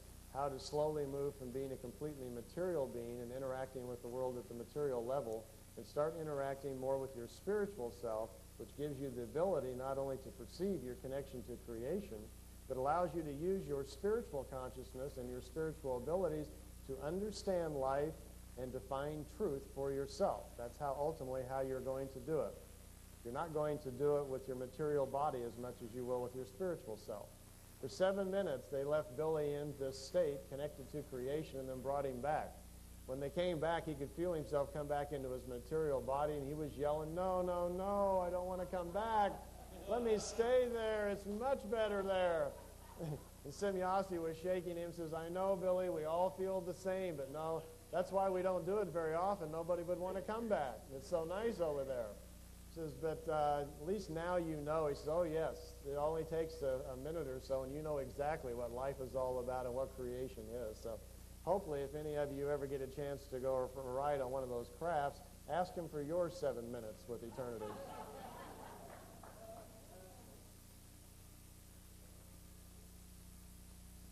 This is a little drawing of how hyperspace works, but I know it's getting a little late, so I think I'll kind of skip by this part, but it's okay? All right. All right. Well, let's say, for instance, that we want to travel from the Earth, and we want to go over to Ira in the Pleiades. The home planet in Tegeta, by the way, is called Ira, E-R-R-A. They live in a system very similar to ours. It has 9 planets. They say we have 11. We have 2 more to discover, 2 small ones out there. They inhabit 4 of those planets. They live mainly on 1 and use the other 3 for mining, manufacturing, things like that. But Ira is the home planet. By the way, they maintain their population there at about 400 million people, so that the population of the planet and the spiritual energy of the people that are alive is in harmony with the other energy forms on the planet, which means the mineral kingdom, the animal kingdom, the plant kingdom, and so forth. They've learned to live in harmony with the spirit forms of those different kinds of life forms. Well, let's say we wanted to travel there, and we were going to hop in a ship here on Earth, and for the price of admission today, surprise everybody, we're all going to travel to the Pleiades. Please step outside and come into the craft. We'd hop into the ship. The first thing we find out, because we're going to want to know how do you fly this thing, that we don't have to know how to fly it. The Pleiadians themselves, for the most part, don't even understand how these craft works. They're not real handy people. They don't have to be. They live in a highly advanced race where most things are done for them with artificial intelligences that they have created. Most of the people on their planet are not technical oriented, like they wouldn't repair a lawnmower or something like that. They don't do things like that. They have developed the concept of what a computer is far beyond our imagination, to the point where they now create organic material with consciousness. In effect, what it means is the ship, to some degree, has consciousness and can think. So all we have to do is tell it, ship, we'd like to go to Era, and it will take care of the rest. We won't even feel the darn thing moving. The only reason we'll know that we're off and going is somebody will look out a window, or we'll look on the sight screens inside, and we'll see Earth rapidly disappearing in the background. We will accelerate past the planets, move out into open space, and we'll ask the ship, what's going to happen next? And it will tell us that, well, it has to move about 90 million miles outside of our solar system, the last planet in our solar system, before they're going to convert the ship to another dimension to make the long jump over to the Pleiades. They found out that when they make these jumps, it puts a little rip or tear in the time fabric. And sometimes by accident, if they do it too close to an orbiting body, it may pull that orbiting body out of its orbit or even suck something in behind it. So they don't do it. They get themselves well outside into open space before they do these jumps. So the ship will keep flying by all the planets. We can all look out the windows and grab some pictures of Mars and Jupiter and Saturn as we're speeding by. That'd be fun, won't it? We could even tell the craft, circle each planet as you go along, right? And kind of slow down to photo speed. So what'll happen is eventually we'll want to ask the craft how it's doing this, how it's flying and why we don't feel anything. And the ship will inform us that, well, in space, there actually is some mass to it. You know, when you drive along in a car and you put your hand out the window and you play with the air and you feel the resistance of the air when you were a kid, or maybe sometime this afternoon, okay? There's mass out there, isn't there? Well, there is also mass in space. There is something called the mass-speed correlation, where if you accelerate a particle in space, as it accelerates, the energy or the mass of space will try to implode it, literally crush it. In other words, you can't accelerate particles very fast. So we're saying to the ship, well, we're moving along here pretty fast, maybe around the speed of light. How come we're not being crushed? The ship will tell us that they protect the ships with an energy field around the craft. It protects us from this mass-speed correlation. If it didn't, we would have already gone crazy, because as we accelerate, the mass of our bodies would also increase, and pretty soon, after only going about 100 million miles an hour, our bodies couldn't take it, our electrical body would give up, and we would literally go insane. It would fry us. That'll be one of the big difficulties that our astronauts are going to have as we learn to accelerate, unless we can completely bypass the rocket stage, which I'm sure we probably will.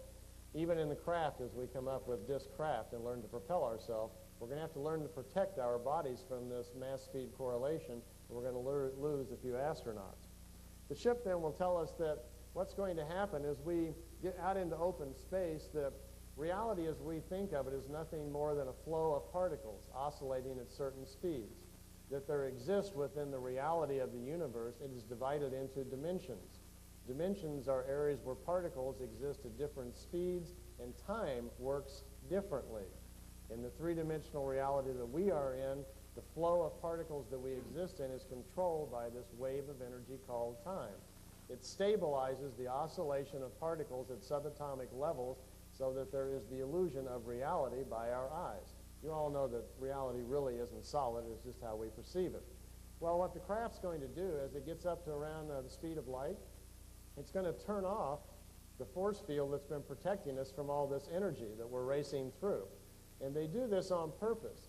They use the energy that's pushing in on the craft to facilitate the transformation of the craft into the fine matter state. This way they don't have to use big engines like on the large ships. They can use the pressure that's squeezing in on the craft. Instantly the craft is dematerialized. Just as it is dematerialized, the conversion into what our scientists call hyperspace happens. In effect, the ship in its fine matter state, which think of that as concentrated thought, is taken out of our three-dimensional reality and put into another dimension. In that other dimension, we are not solid, neither is the craft. When it's in that other dimension, they say, and this is one of the hardest technologies we'll figure out, you have to pre-program the fine matter, the particles we've become, at that stage to where it's going to go. If while we were in hyperspace up here, the particles that we are now made up of, if the flow of the particles that we are now made up of changes, we will drift in time. If we slow our particles down, we will fall back into the past. If we speed the particles up, we move forward into the future. The exact formula I don't know, but that's the theory of how it works. One of the problems is that a single second in the timeless is equal to millions of years in reality. If our technology is not too good and the thing just slips a couple of seconds, when we come back to Earth, it might have gone back 10, 20 million years. If it slipped forward just a little bit, we may come back and the planet is already gone by that time. They're telling us that time travel is really quite complicated at this level. That here on Earth there are quite a few time travelers that have come here and got stuck. We may be running into a few of those. Our ship then will speed up, it will dematerialize, it will go into hyperspace, the ship will pre-program it to move the 500 light years to the Pleiades. It will then reform itself back into a material state and we will feel nothing. Billy says sometimes you can feel just a little bit of ripple in your body as your body comes back together. But most of the time you don't feel anything, that it's so fast. The ship then will be converted back into the solid form, and we will fly for 3.5 hours all the way down into the planet Era. So that's our 7-hour trip. Incidentally, when we land there at Era, and we're all excited to get out and look the place over, we're going to have a bit of a problem. On their world, they are very careful about the protection of the spiritual realm of their planet. Because they're so evolved spiritually, they now understand that there are bands of energy around the planet that are there to protect the spirit forms of the plant kingdom, the animal kingdom, the mineral kingdom, the people kingdom. There are also Akashic record bands around the planet. There are many very sensitive bands of energy around the planet. They have learned to spiritually keep themselves in tune with these different levels, and in fact they're living in harmony with the different levels of life forms that exist. Because of that, each of the people on the planet Era lend some of their spiritual energy all the time to a band of energy around the planet that keeps all of this in tune and keeps it in harmony. They even have a spiritual council that kind of monitors that. And when you and I and all of us jump off the ship with our cameras blinking and very anxious to see everything, we're going to be approached by one of these spiritual beings and asked probably to come into a side room somewhere, and they're going to explain that much of our thinking, just maybe some of it, hidden down inside of our psyche, some of this anger and hate and things that we carry around inside of us, affects this band of energy, and they're very concerned about that. So our stay on the planet Era probably would not be too long. They might let us move around for a while and see things, or most of us, I'm sure, are probably reasonably clear, and we'd probably be so happy to be there, it wouldn't really be a big problem. Meier himself spent 2 days there one time and had no problems. But if any of us here, if we just slipped somebody aboard that was too afraid or full of hate or anger or whatever, that person would probably have to wait on the craft and probably wouldn't be allowed to tour the planet. They're very protective of that. Oops, locked up again. Their atmosphere, their sky is basically green. The mixture of it is almost identical to ours. The planet Era is about 5% smaller than the planet Earth, something like that. And the readout, the stats on the planet are not so different than Earth. Actually, this is one of the reasons thousands of years ago when their ancestors discovered Earth, they felt like bringing some people here and having colonies here. It was very comfortable for them. On Era, we would find that nature is in far more abundance than it is here. When they travel from world to world, they find species that are becoming extinct. They bring their spirit forms back to the planet Era, and they bring them back into material life. They're trying to protect as many species as possible. Billy told me that when he was there, he actually even went into a large building where they collect cars and vehicles from different planets. It's kind of like a museum. And there were a lot of different cars from Earth and other kinds of vehicles they had picked up on other worlds. So just kind of a personal hobby for this individual. This shot's called the log shot, and years ago, I forgot the exact year, somewhere around 1980, this is the cover of the first photojournal book that came out that was published by Genesis. And it's a pretty good shot.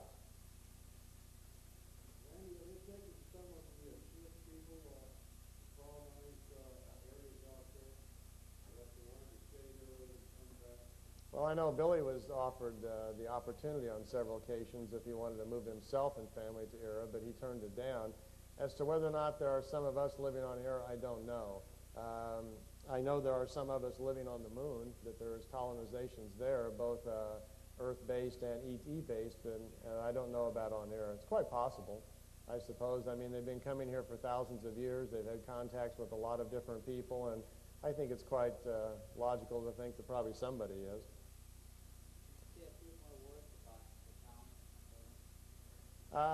All I really understand is that most of the ETs have bases there of one kind or the other, and I'm told, actually through this latest contacts that were coming through from Alcyone, that they keep a base there, and that there is a colony up there with over 200,000 people from Earth on it, living underground on the backside of the moon, and it's not run by them. It is a group of people from Earth living up there. That was about all they commented so far. Here we've got the craft spinning around the tree. Billy's starting to be pressed as the contacts went on to like put the tree by a fence, over a lake, by a tree, or any known object so they could kind of get a sense of the size of it. Apparently my slides don't like their machines. This is a really remarkable series of shots. I think all in all there was about 3 or 4 rolls of film shot. He had them literally posing by the tree here for quite a period of time while he moved from one vantage point to the other shooting the shots, and you can get a real clear picture that way of the ship. The tree story, huh? Well, the tree was damaged towards the end of the photo shoot, and Meier actually had drugged the top of the tree back to the farmhouse, and he was very excited always to show the people at the farmhouse any evidence that he might have that the contacts were really happening, because there were quite a few people living with him at the time. But when this was happening to them, most of the people at the farmhouse, they were having quite a lot of difficulty understanding that this could really be happening. The information that he was learning about philosophy and science and life was quite overwhelming to some of the people there. So he was having quite a battle all the time, even trying to convince the people that he was living with that this was really happening. So whenever the opportunity came up that he could share something, a visual sighting, a landing track, anything, that he was up for it. So he drugged the top of the tree back down to the farmhouse so everybody could see it. And they all came out and they could see this burnt tree limb from the tree. And he was telling them how that the ship had accidentally, burnt the tree up. So he says, well, tomorrow, come on, everybody will go out and have a look at the tree. So the next day, several of them marched out to this location where this tree is, and the tree wasn't there. And Billy was a little embarrassed, thought he'd kind of goofed up or something, and this really fed the skeptics around the house that, that he was doing something or faking this somehow, so he was pretty shook up about it. The tree just wasn't there. His next contact, he asked Semyasi what happened, and she said, well, we were very concerned that we damaged the tree, so we changed the tree's time where it did not exist on a pulse wave where it could get hurt. They literally went back to the time point when the tree was seated and moved it a few pulses so it grew slightly out of phase and it couldn't have got hurt. But we still have the pictures, and of course the people in the house still don't believe it. They're still arguing about it. Didn't convince them a bit, but we still have proof that there was a tree there. We're seeing there's some landing tracks. Not often did the craft set down on the ground, and we're seeing the crop circles over these many years, and we're seeing kind of an identical situation here. This is Billy, minus his left arm, and here on the ground you can see where the grass is swirling around here. When the ship lands on the ground, at least the beam ships, it has tripod legs. The energy of the craft is so powerful it overcomes the natural gravity of Earth, and you can see these landing tracks here on the ground. Actually, I think it was even about 6 months later, you can see here what it still looked like. Insects, apparently by the thousands, were attracted to the area, and I understand there was even some traces of gamma radiation on the ground here. But the grass was not broken, continued to grow, and after a period of time, and eventually the natural gravity of Earth overcame it, and it once again started growing like natural grass. We have the very same kind of similar situation happening in crop circles. It's just that we don't have the advantage to let them grow for 9 months back to their natural state so we can watch things happen. But at least we do have a display here that it's quite possible that this kind of energy can cause this effect.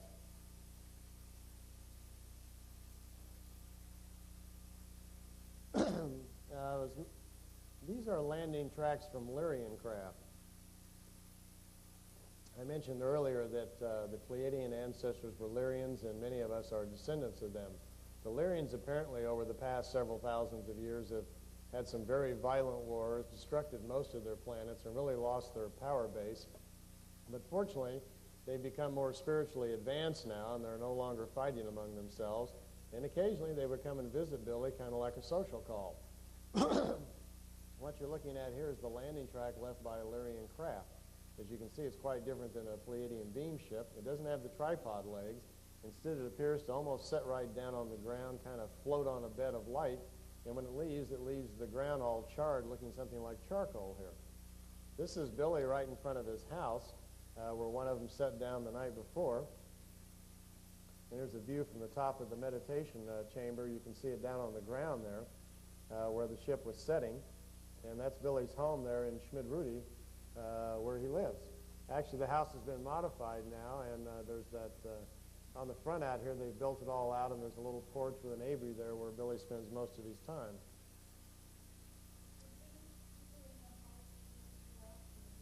Yeah, actually, they did. Nobody had any film on their camera, I'm told. It happened late at night sometime, and quite a few of the people filed outside and saw the ship, but nobody had any film, and Billy had to go get some film in the morning to take pictures of the landing tracks before the snow covered them up again. So, unfortunately, we don't have any pictures of the actual ship. All we got is the hole in the ground. This is one of the metal samples that Wendell was remarking that he gave to Marcel Vogel. There was quite an extensive study done on that, and actually, if any of you are interested in following up on that, there's a really good tape called The Metal, which is about an hour under the electron microscope examination of the metal. It basically shows that this material is an alloy. There's a lot of thulium, silver, and crystal involved, and some other exotics, which we weren't too sure about. But most interesting was the manufacturing process that it appeared to be made in.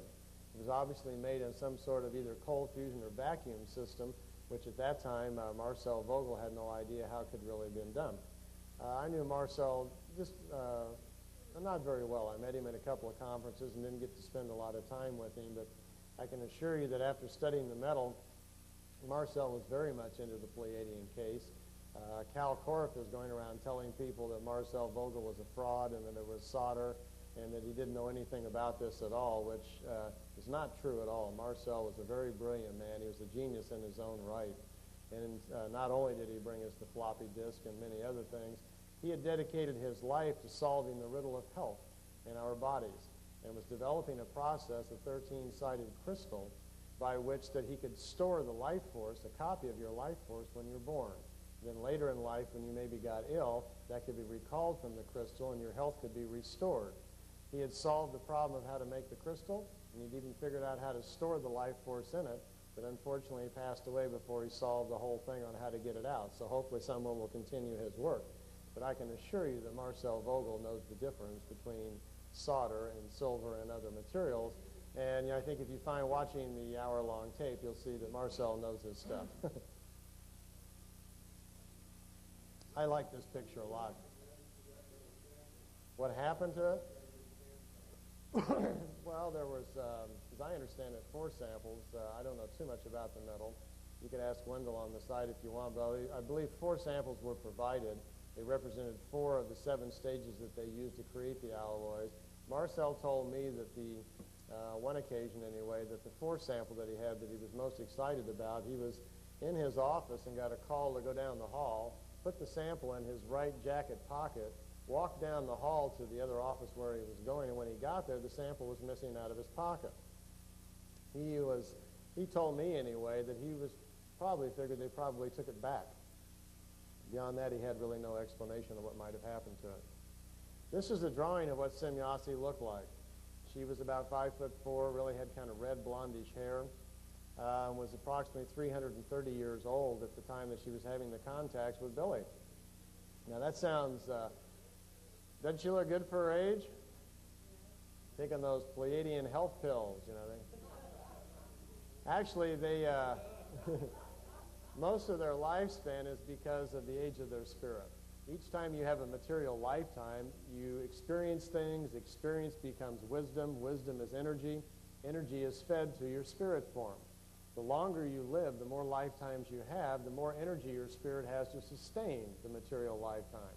So if all other things are equal, each time you live a material life, very slowly you will start living longer and longer each time. So they benefit greatly from being a lot older than us as a spirit form. They still are material beings just like we are. They have their faults, their problems, they love, they hate, they have children, they get married, they do pretty much all the same things we do. They are not perfect by any stretch of the imagination.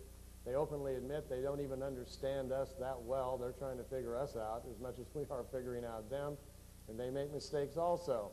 But we can also learn some things from them, and they can learn some things from us. They also benefit, of course, greatly of their technology. They have hardly any illnesses on their world any longer. Actually, they remark that almost all the illnesses they find here on Earth are by what they call irrational or illogical thinking. Either we think our body's sick because of the illogical way that we think, or in our irrational state, we create diseases like cancer and AIDS and so forth and let them loose into our society, and they just can't understand why we do anything like that. She said, by the way, that we could probably greatly enhance our own lifespan here if people would just learn to use their spiritual energy more and control their bodies.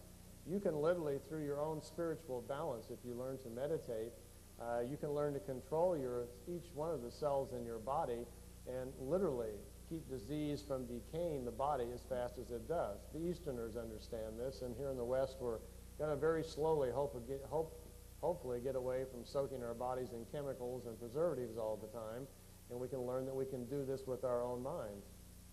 This is a picture of Ascot. I mentioned, and so did Wendell, that in Billy's younger years, from about 16 through 27, these were his real years of education for himself. And this is a picture taken of Ascot inside of a craft at a reunion he had several years later. He hadn't seen her for quite a while. Inside the ship, this poor little camera that he has, the film is usually always kind of this gray-green color. And as Wendell remarked, his camera's not in very good shape, jammed at about f14 short of infinity. And because of that, if you're into photography and all, that controls the depth of field. Anything about the first 10, 12 feet is a little blurry. So he didn't get a very good shot here. That was, he was on board a timber craft, and that was the only time he'd met this lady. And she was kind of Ascot's assistant or co-pilot or something like that. Don't know much about her. Well, actually, it was for Billy's own personal benefit. It was kind of a family thing, and Ascot didn't mind because she said that she had no plans to return to Earth, at least not anytime soon, and she didn't mind her image being taken. I think for a long time it was just something personal for Billy, and then eventually the picture came out. This is Billy with his long beard. Most of his life has been spent in the pursuit of the spiritual side of life. Because of that, he thought it might be interesting to grow the long beard to facilitate the material body in kind of like an antenna, which it does. And as you can see, he really got into the beard. This is a drawing of what Emmanuel, known to most of us as Jesus Christ, looked like around the time of the crucifixion. Wendell mentioned earlier the wonderful work that Dr. Deerdorf has done in researching all the information that came out of Billy's contacts with this information. And if any of you want to pursue that, I would suggest you get Dr. Deerdorf's book called Celestial Teachings, or the actual scrolls, the original writings from that time period by Emmanuel himself are now published in a little book called The Talmud of Emmanuel. And you can read that if you're interested in that, and you can find out a lot of things for it yourself. Just to give you a rough overview, this is what he looked like at the time of the crucifixion. He did not die on the cross. The Pleiadians say that he actually survived it. He went on to Damascus. He was there met by his mother and Judas and a couple of other friends. They continued their journey. He went into Afghanistan, went into Pakistan, where his mother passed away when he was 45 years old. She's buried in a small town called Mari, Pakistan, M-A-R-I. He eventually wound up in what's called the Kashmir Valley, the northern part of India. There's a little town there called Srinagar. He was married, lived there, had 3 children. He died there at the age of 115, and his body's buried outside of town on the side of a hill. That if you go there, there's actually certain people you can get in contact with and go out and see the burial site yourself. So who protected this, why, Well, I wouldn't call it a lie. I think it's what we're looking at is after the crucifixion, he literally disappeared. They say that is true. And I think what we're looking at is if we go back 2,000 years, I think the people of the time really interpreted it the best they could with what was going on. They didn't know what was happening. Manuel even told Billy that at his time that he was alive, he was so much more advanced than the people that he was talking with. He could spend a whole afternoon on a particular subject trying to educate them about something, come back the next day, and they were totally confused. They didn't even get it. He was very frustrated because of that. His work was quite difficult. The Pleiadians tell us that the spirit of Emmanuel is actually not originally from the planet Earth. It's one of the 16 oldest spirits that ever came to Earth, far older than the rest of us, but he still is going through material lifetimes just like we are. I was told that he's had 5 material lifetimes since the lifetime as Jesus.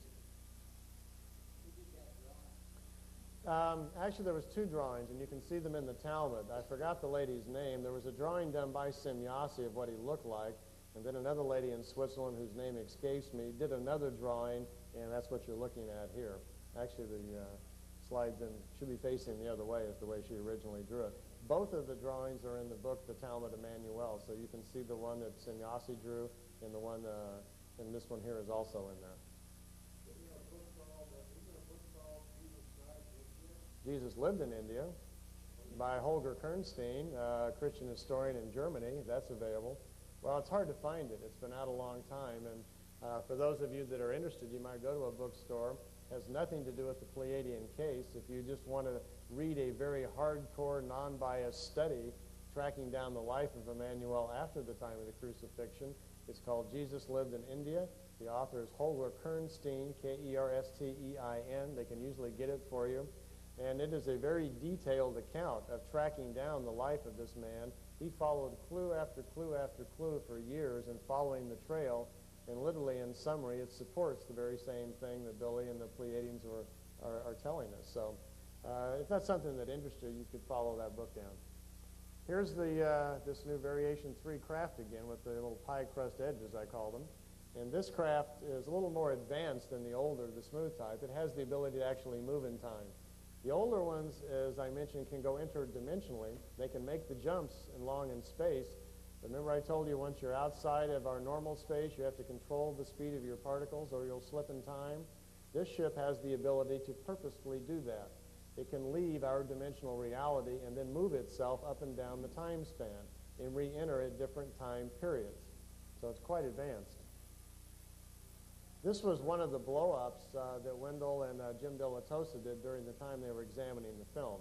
It's not actually a real close-up picture. The computer did this and filled in all the pixels. So you can see how dramatically the technology that Wendell and De La Tosa came across was able to really clean these pictures up and see them very closely. Also, by doing this, they can do what are called thermograms. They can attach colors to temperatures of light and examine the light bouncing off the craft, then examine the light in the known area around it, like on the ground and on the trees, to determine whether or not it is the same reflected light. That way they can determine whether or not you're looking at a model or a paste up. And all of Billy's pictures passed in flying colors. There's never been any evidence at all of any kind of trickery with any of his pictures. Matter of fact, just the opposite. It is the only known UFO case in history so far that has over 1,200 pictures, daytime pictures, that have all passed the test. It'd be fun to have one of these, wouldn't it? You could just borrow one, and what would you guys do? You'd go visit Jurassic Park? That would be exciting. What would anybody else do? Anybody else got an idea? You'd go for the 7 minutes. Yeah, I think I would go for that one. That would be my first one, you know. Where's that button? Let me try that one first. You know. What? Do the Big Bang. Yeah, the crew over here, they want to go watch the Big Bang. So, yeah. Actually, the Pleiadians tell us there wasn't a Big Bang. There is more of what the Eastern people call a sohar. There wasn't an explosion of matter, that the universe isn't what you think it is. It is more of a hologram, a three-dimensional field. It is an energy field that contains the reality that we live in. It's not quite what we think of it at all. There never was a Big Bang and explosion of matter. There was an area set aside where the creational energy that created the universe is established, And over a long period of time, the energy evolves into rings and so forth. It gets a little complex, but depending on how long we can stay awake, I've got a diagram of it at the end, and if you want, I'll go over that a little bit with you. That was the area that was most fascinating with me when I was over there. And in my book, The Pleiadian Mission, that just came out, most of it is devoted to all my conversations with Billy about the science and the spiritual things and so forth that I was learning over there, because that became my main interest. So if you want to follow that very closely, then in the book, I think I did a pretty good job of clearing that up. Here we've got Billy out playing with a gun. Wendell mentioned he liked to carry a big 44. He asked the Pleiadians if they carried guns or they ever had them, and they remarked no, that they didn't even remember a time when they ever carried guns or weapons. As a matter of fact, emotionally, I don't think they're the type of people that ever even handle one. From his description of these Pleiadian beings, they seem to be so emotionally balanced that I don't think that they could ever even bring themselves to fire a gun, probably even in defense.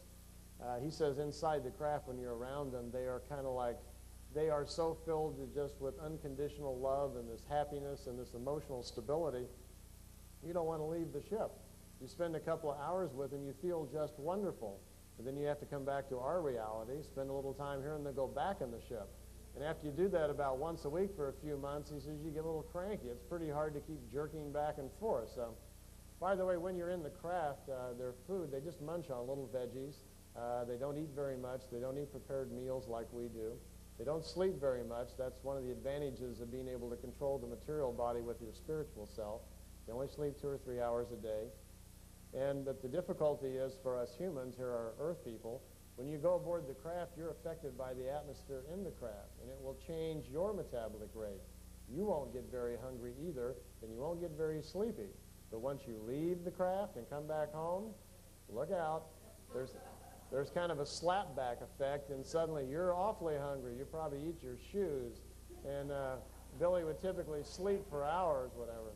Well, anyway, back to the gun. They didn't have a gun, so one of the Lyrian ladies brought him a gun to play with. And here's the gun. Frankly, if you blow it up, it looks kind of hokey. It's the handle looks like something from a spray gun or something like that, and the tip of it here looks like plastic or something. It doesn't look very much anything very serious, but it does put holes in things. This is the tree right in front of Billy's house. It's still there. The hole is still there after all these years. Billy says when you squeeze the trigger, there's no light, there's no sound, but it will put a hole in anything, he thinks, for probably about 20 miles. In his private photo journal over there, there are several pages of pictures where he had a ball with this thing. He popped holes in everything all over the place. Beyond that, we don't know too much about the darn thing, and he had to give it back. So it's a good thing they did, or the CIA guys would have probably got their hands on it. They'd be slicing up everything. So here's a couple of pictures underneath the craft. There were some sound recordings made, which were turned over to the investigative team, and there was some analysis done on it. But frankly, it didn't reveal that whatever made the sound was from another planet. It just revealed that whatever made the sound would have had to have been very expensive, very complex equipment, and frankly, they couldn't figure out, how anybody could really make it. But at least it gave us an opportunity to get a couple of pretty good pictures underneath it. Here, Billy's starting to take pictures with tree limbs, barbed wire, anything in the foreground to use as proof, so the computer could then do the geometry, do the math, to find out how far away these objects are and how big they are. Here's a regular craft. These two smaller ones here are what are called telemeter ships. Telemeters was a phrase, I guess, given by Wendell, to refer to remote ships. There's nobody in them. These little craft, there are literally hundreds of them all over the planet.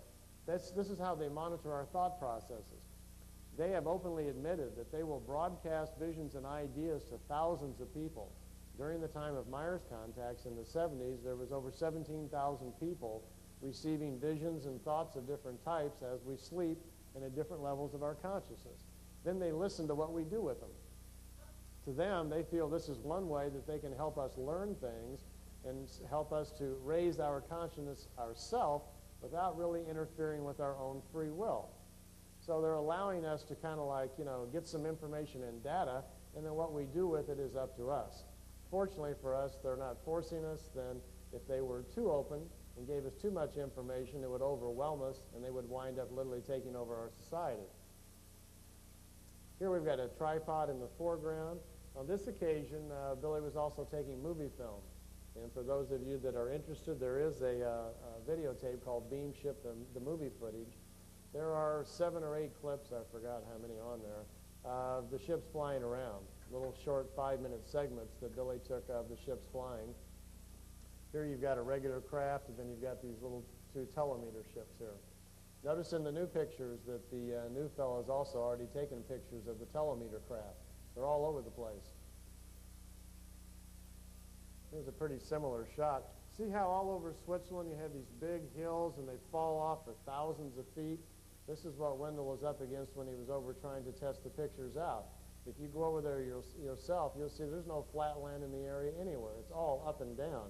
It would have been very, very difficult for anybody to go out and try to fake these pictures or, hang them with wires or float them, something like that.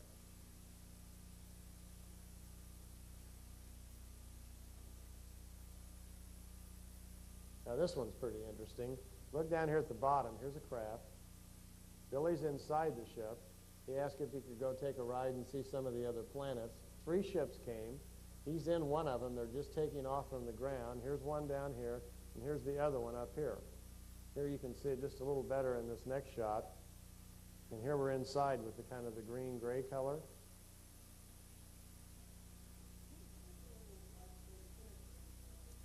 Well, they are antenna. The old beam ship has a little antenna, and it's literally an energy sensor. You know how in astrology we try to calculate the effects of different planets? They do something like that too, and this antenna is used to detect different kinds of energies. And on the older beam ship craft here, we see that quite frequently. It's not on the newer ships, but it's frankly just an antenna, just like any other antenna, to detect different kinds of energy fields. It even has, there's a ring around the old beam ship too that cleans the metal. They turn that on every now and then and the metal cleans itself. Yeah, that's probably where they got it. They went into one of our markets and got some oven cleaners and said, here's a good idea. Now this is Billy's farm in Schmidt-Rudy, and out here in the parking lot you can see where they park the cars. On the left here's the meditation building. Upstairs is the meditation room. Every Sunday we would get together in there and they have a ring. They get in and meditate. In the Pleiades, they have a mantra for Earth. And many of the people on the Pleiades would do this mantra, this meditative mantra at a specific time so it would correlate here on Earth so Billy's group could do it at the same time so they could join in the energy that was being created. Billy even fashioned a little copper pyramid which facilitates the energy flow from the human beings so it would have a better chance of connecting with their energy on the Pleiades. And on Sundays we would get together in the meditation room and do our mantra. And the mantra that they use is actually in Lyrian language. They still speak it. And it goes like this. Salome gamnan ben erdi gan niber esala hesperona. Now, that's a phrase that means peace in wisdom to the people of earth and all beings of creation. And they've been doing that for almost 20 years, almost every Sunday at 1 o'clock Swiss time. And they're still doing it. And any of you want to join in, you could figure out on your clock what time it is in Switzerland. It's usually 7 or 8 hours different. And you can do it at the same time and say that same phrase. Salome, Gamnan, Ben Erde, Gan Niber, Esala, Hesperona. And you will be speaking a very old language that the Lyrians spoke for hundreds of thousands of years, and that's the meaning that it has. Peace and wisdom to the people of earth and all beings of creation. I know, everyone wants me to write it down, right? I don't have a board to draw on or whatever, but I could write it down for you later on if you want. What we're looking at here is something very unique. We're seeing a lot of pictures of metal discs. Now we're beginning to see some things we're calling plasma ships and some very unusual objects. Back in the 70s during Meier's contacts, not all of his contacts were with physical beings either. What you're looking at here is most unusual. Woke up the whole household one night. This time they had some film.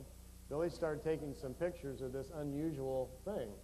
He tried sending telepathic pulses to it the way he'd been taught by Semyasi. There was no reply. He tried to send out his feelings to see if he could detect any kind of emotional feeling or life from it. Felt nothing.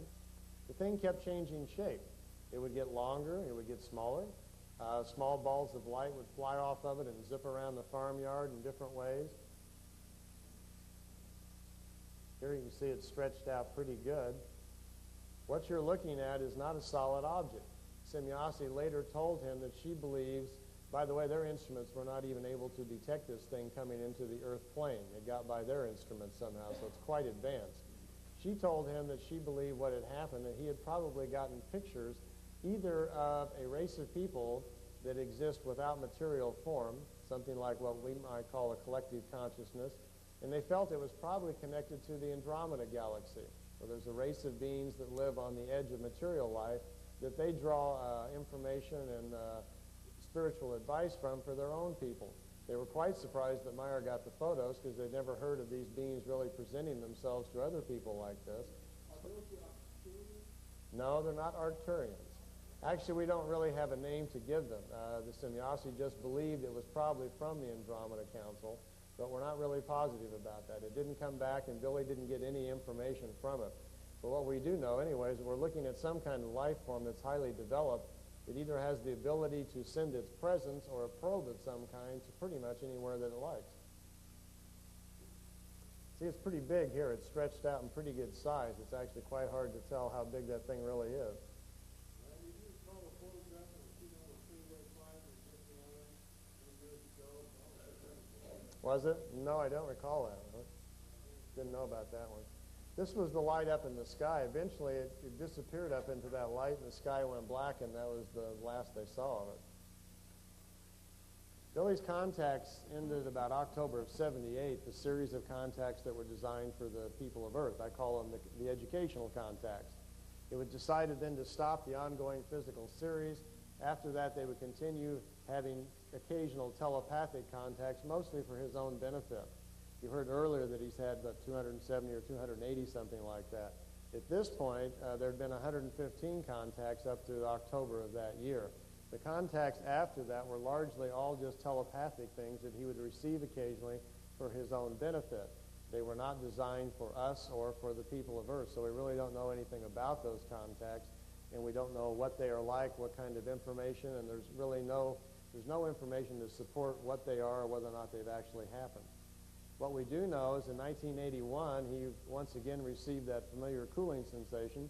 I don't know if the phone rang 10 times that time or not, but he was told that they were coming. They had a new kind of craft, and he was going to be allowed to take some pictures. This one is quite different than anything else we've seen. I told you earlier that the old types of craft is very comfortable, and it generally is. To most people, this one seems quite unusual. I should also mention that these pictures were taken after the time period that the films were being examined, and to my knowledge, I don't think any of these films have really been put to the test. But on the other hand, they're pretty obvious. He's almost right underneath it here. This is a matter displacement device. It actually does not have a propulsion system as we would think of it. They discovered that, as you know, you have an auric field around your body, don't you? We're finding that out. We're also finding out that the planet has its own field around it, many of them. Star systems have a field around them that they create, and a galaxy itself has an energy field that it creates that is made up of all the life forms inside of it. They discovered, actually, or they were told, that within that galactic field, there are kind of like canals or veins where there is no time. And this craft, I call it a matter displacement device. Billy calls it the wedding cake. It has the ability to dematerialize itself, move into those veins or canals, whatever you want to call them. It can then reappear anywhere it wants to within the galaxy. It only works within the galaxy. And as far as we know, this was the first attempt at scaling down this kind of technology, which they had already worked out in their larger craft. And the smaller craft here was the first test ship, as far as we know, to try it out. As you can see, Billy's got them well trained to park the thing by a tree. Can you imagine in their handbook from the Pleiades, you know, one of them's going out, oh, I have to have a photo session, and I'm supposed to park the ship by the tree for the Earthman. Okay. It's getting serious, isn't it? Yeah, on the bottom, you'll see them a little better in a minute. They appear to be kind of like crystals, but I don't know that they really are. I can tell you that this van is 6 feet across and about 12 feet long, and I slept in it for months behind the house. That was my bedroom, so I have a pretty good idea of how big that is. Because I know I can lay right across it. I'm almost 6 foot, so it gives you some idea of the size of this thing. Now here's a UFO picture about as close as you can get it without getting run over. That's Billy's house in Schmidt-Rudy. There are some interesting things here. There's obviously a door right here. You can see that there's a line here, and it looks like there's probably an opening of some kind. This craft also doesn't have tripod legs. It has little bitty short legs, and it sits down almost right on the ground.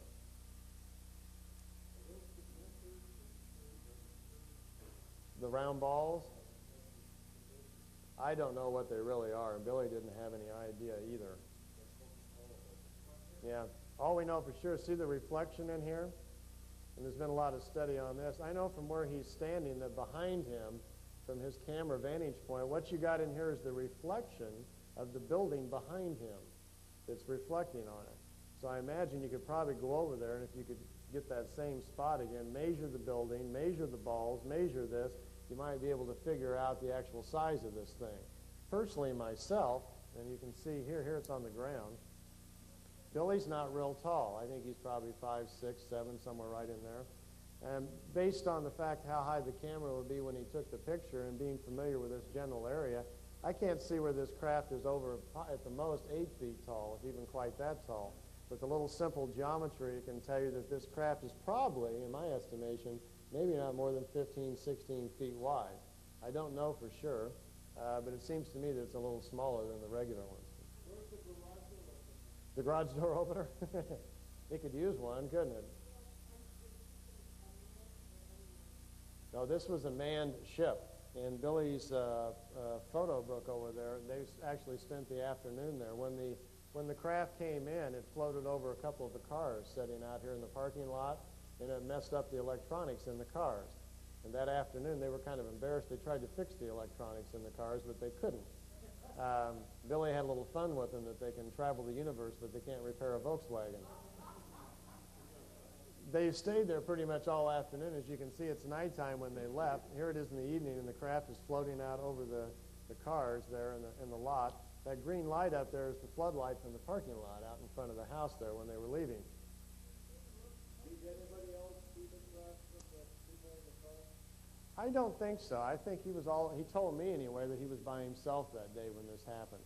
That there was nobody else there at the center, I don't know. An elevator, huh? Well, it certainly is an unusual device. It would be interesting to find out now that there seem to be some new contacts started with this group from Alcyon. We might find out more about this craft.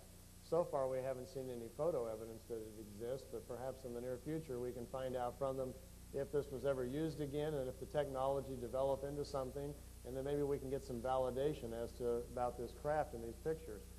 This is what Robert's referring to as the crystals down here. I don't know if they're really crystals, but they do look like it. And over here is the little bitty small landing feet, and there's some sort of etching around the edge. It's pretty hard to understand. It's possible that basically that's what they want to do. They could speed up matter to the speed of light or the other speed of light, transfer to the crystals through the opposing plasma. You can't see that actually there. Might be. This is the energy of the ship right here. That's Billy standing there. You have to look kind of close. There's his legs.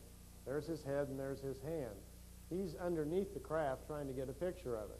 Someone else snapped a picture of Billy, and when the film came back, this energy, because the ship's right up here out of the frame of the picture, and here what you see is the energy from the craft all around Billy, so it's doing something like that. Okay, here's the last one. Okay, we can slowly turn the lights up now. Watch your eyes as whoever's by the lights can bring them up. Whoa. Got me.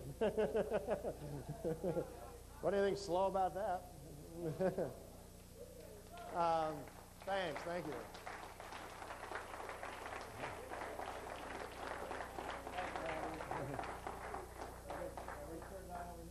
Thank you very much. It's been a long night getting the thing for this to run this long, but we didn't have the other thing going, so this Thank you. Substitute, a quick plug-in to substitute for the discussion we had planned for the evening.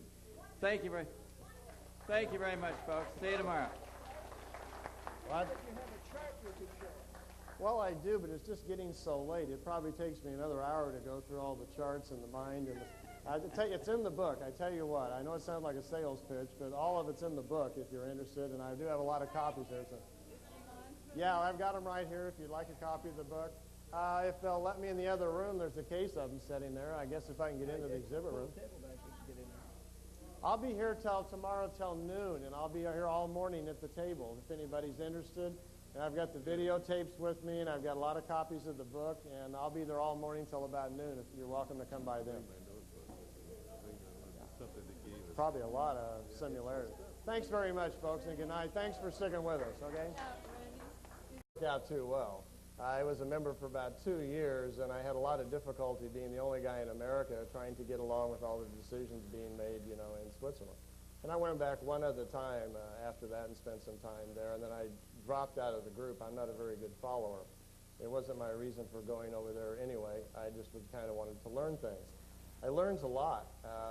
He's a very special man, and I would hope in sometime in the future, if his health permitted, maybe he would feel like coming out on the trail and talking to people, because he's missing out on what could be maybe the most important part of his life. His name means keeper of the treasure, and that's what he's done very well. He's recorded a lot of wonderful information, taken a lot of wonderful things down so that we can all share it, but he doesn't know about you guys. He doesn't know how well he would be accepted and how we would care just to have him come over and talk. I tried to get him to do that once, and he was ready to do it. And he says, I can't. I'm in jail with the women here. What will I do? And he says, it's all right. You can take a boat and come on over for a tour, and let's do some talks. He says, I can't leave the farm. I can't do that. And he says, so we talked about it a lot, and he almost did. I almost had him talked into it, but it didn't work out. The Pleiadian contacts, I have a book out called The Pleiadian Mission. And in the book, there's something I do need to clear up. In the book, it states that Billy Meier's contacts had ended in October of '78. And it isn't quite clear in there what I meant. He had a series of contacts from '75 through '78, which were specifically for the people of Earth.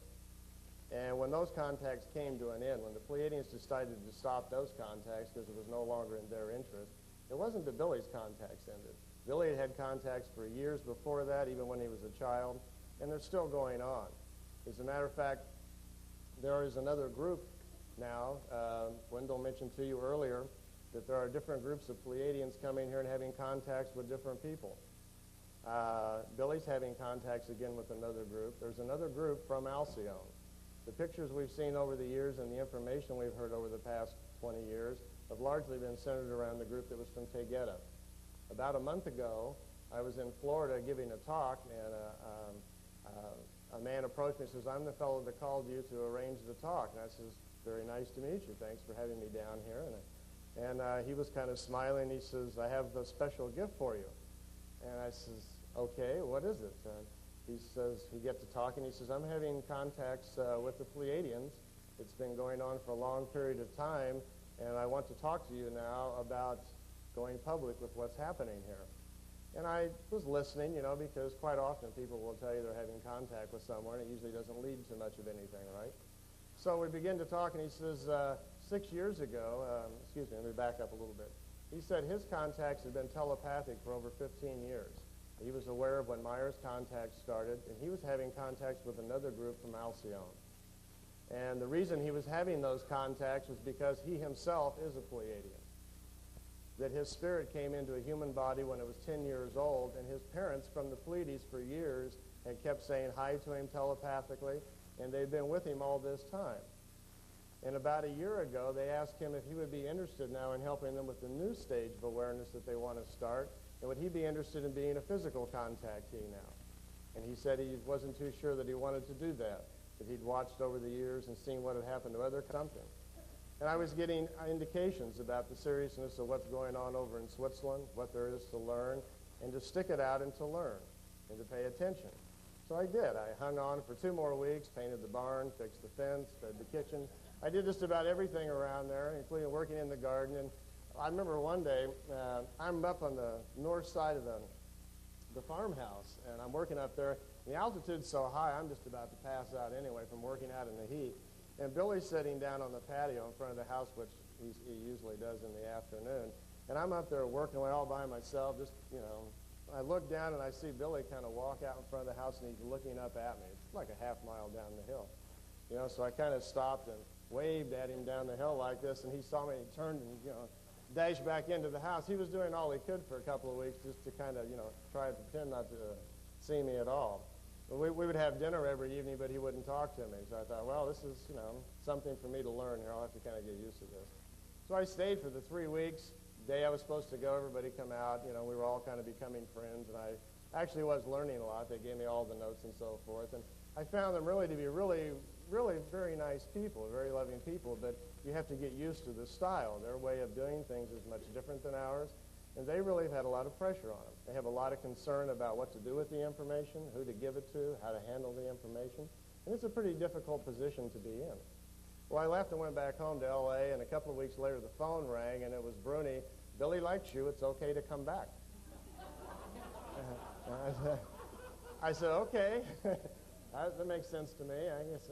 So I did, and I went back. It was a few months before I could go back, and I did. And that time I stayed for pretty much the whole summer. I forget how long it was, something like that.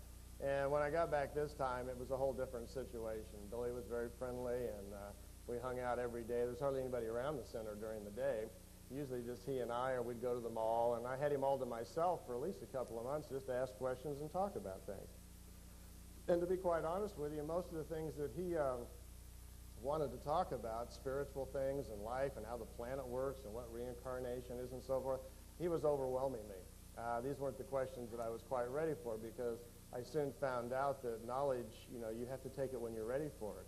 If you don't have a foundation for things, then they don't mean much to you. They're just facts that we kind of stick away somewhere. Billy could sense that. So instead, he started giving me all of his notes, and we'd go in the office, and he'd give me everything. Well, read this and read that and see Bruni, and I did, and I started kind of getting up to speed pretty fast. Well, I spent a lot of time there, and then one day he kind of surprised me, and he says, come on, we're going to town. And we went to town, and we went to their equivalent of, like, I guess, a courthouse or city office or something like that. And I said, what are we doing? And he says, well, I'm having some problems, and I want you to be my power of attorney. I said, power of attorney? What are we doing? He says, well, I have a lot of contract problems and things with different things going on, and I've signed too many contracts, and I don't understand hardly any of them. And I want you to help me kind of clean them up and work with Bruni. So he went in and signed over his power of attorney to me and got me a little badge and handed me a card that says, you're now a special member of the FIGU. And I says, okay. I was pretty hesitant right there, because I suddenly was finding myself getting into things that might be getting a little over my head, There's a lot of FIGU people living right there that didn't exactly appreciate this, and they're not very fond of Americans anyway. I'm just warming up to them, and now I'm getting special privileges. It didn't work. There's about 15 people lived there. That's where Billy lives, and Poppy and the kids and so forth. They have a nice big farm there, a nice home for everybody. But Bruni was the only one that lived off campus, as I called it. She lived down the hill. Bruni lives in Vila. It's about 10 miles down the mountain, where the bus just brought me back up from. So I go down to Bruni's house, and I'm playing this real slow. I'm having to adjust to the fact of, this rather strong German personality that I'm not used to. I'm from Kansas, where it takes about 30 minutes just to say howdy, Things are a little slower. So I kind of, I spend the evening with Bruni, and I slowly find out that she's just really a genuine, wonderful person. She really cares about what's going on there. All of them do. But they're having lots of difficulties because they are very small town people, and they don't socially understand really how to interact with us. They're not carrying Visa cards around, and they don't buy fancy cars, and they're very close to nature. And they live a lot differently than we do. And when we come over there with our big ideas and big deals, hey, we'll put you on the silver screen, we'll do this and we'll do that, it doesn't mean much of anything to them, because they're missing the point. The Pleiadians have made contact with Billy and any number of people over the past several hundred years to make us aware that we are not alone in the universe. They're trying to stimulate our consciousness so we can create the kind of future where we may actually be able to interact with them and other races. They're trying to find ways to push visions and ideas into us, to stimulate our thinking so we can pull ourselves away from the material realm and begin to lead a more spiritual life. Well, to make a long story short, I stayed there for 3 weeks, and every night I would go to Bruni's house, and Bruni was teaching me all about these things. And she would always tell me, now, you can't tell anybody that you were here at the house. I said, why? I said, well, you're not in the group. You know, we're not supposed to give this information out to just everybody, and they will be quite upset if they know that you're coming down here every evening. See, she would drop me off about 2 miles before the guest house about midnight each night, and then I'd have to walk through the forest to get back up to the guest house. So I wasn't supposed to say anything. And I thought, well, that's kind of an unusual sort of situation. As it turns out, Bruni did have a lot of difficulties because, like I say, she had her own place off campus living down in the town, and that made it a little difficult for her. 3 weeks there, Billy was there all the time, but he wouldn't speak to me. And I was told that he'd had enough of Americans and wanted no more questions, and there I showed up, and that's what I came for, an American with a lot of questions, right? So it's exactly why I came. So I thought, well, I'll just kind of stick this out. And I was staying at the little guest house right close to the farm there. And they have these little bitty rooms. If any of you ever go over there, there's 5 little rooms, A, B, C, D, and E, up there on the 2nd floor. And you walk down the stairs and use the restroom and so forth. And nobody speaks any English. You have to kind of go in the kitchen and get your own food or point at it or something like that. And I'm lying there one night just kind of thinking, I've been there about a week, thinking about all the things that has happened. And I hear somebody call my name, but it's not by anybody that I recognize. And I thought, that's kind of strange. And I got up because I thought it was somebody at the door. So I walked over to the door, and I opened it up, and I looked up and down the hall, and it kind of dawned on me, I'm the only person staying here at the guest house. Then I heard my name again, and I couldn't get any direction to it. And that's inside of my head somehow. So there was no more sounds. Instead, there was the idea to lay down and pay attention. Okay? So I just laid down on my bed and paid attention. I started getting what I now know to be real-time visions. Ideas and dreams were starting to come in. Somebody was sending me.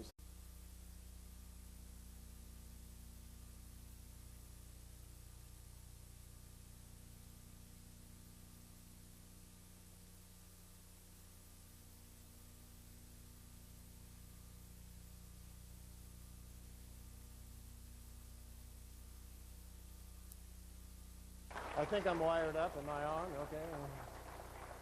Hi, everybody. This is really a wonderful evening. You know, it's been 20 years since we started hearing about the Pleiadian case pretty much here in America.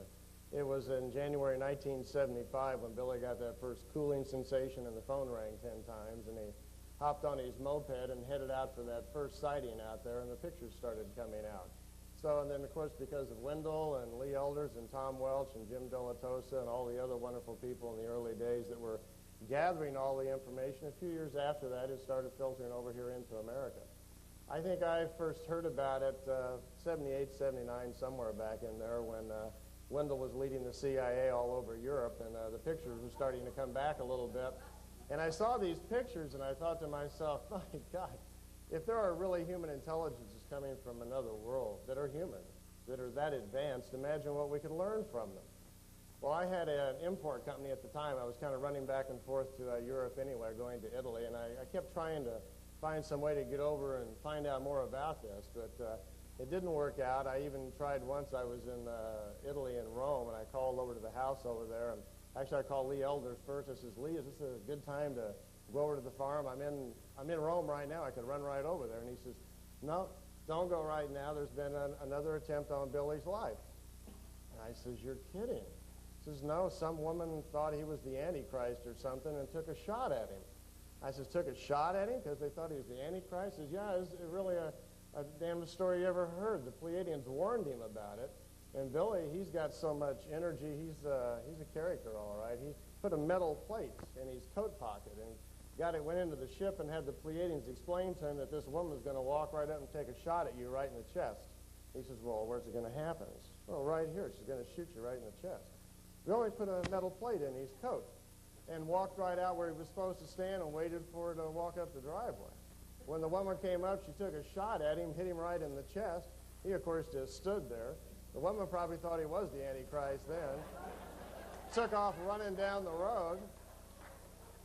Billy hops in his car and starts chasing the lady down the road, and to make a long story short, he catches up with her and has a nice conversation with her. They become friends, and she winds up joining the group. So You know, the nice thing about Billy is, and there's a lot of things said about him, and I had a really good time being over there myself for the short time that I could stay there. He's a little kind of like meeting Santa Claus. I think Wendell and Michael would agree with me. If he was here tonight, you like the guy right away. He'd just kind of walk up here to the microphone and, hello, everybody, hello. You know. He's just, as soon as you're around him, you just know you're around someone who spent a lifetime pursuing the spiritual side of life and wants everybody to just share and love each other. He's a really peaceful little guy. My first trip over there, I finally decided to go, and I wrote a lot of letters, and I just wanted to go find out. I was just kind of on my own path of discovery, wanting to know what's going on over here in Schmidt-Rudy. I had already been around the country. I'd worn out 3 passports. I'd been through China. I'd been to Japan, and done a lot of the things most people do. I'd been to Egypt and was scouring the north wall of the King's Chamber to see if Billy Meier had been there or the Pleiadians had been there. They haven't. Yeah, as far as I know anyway, at least not in the King's Chamber.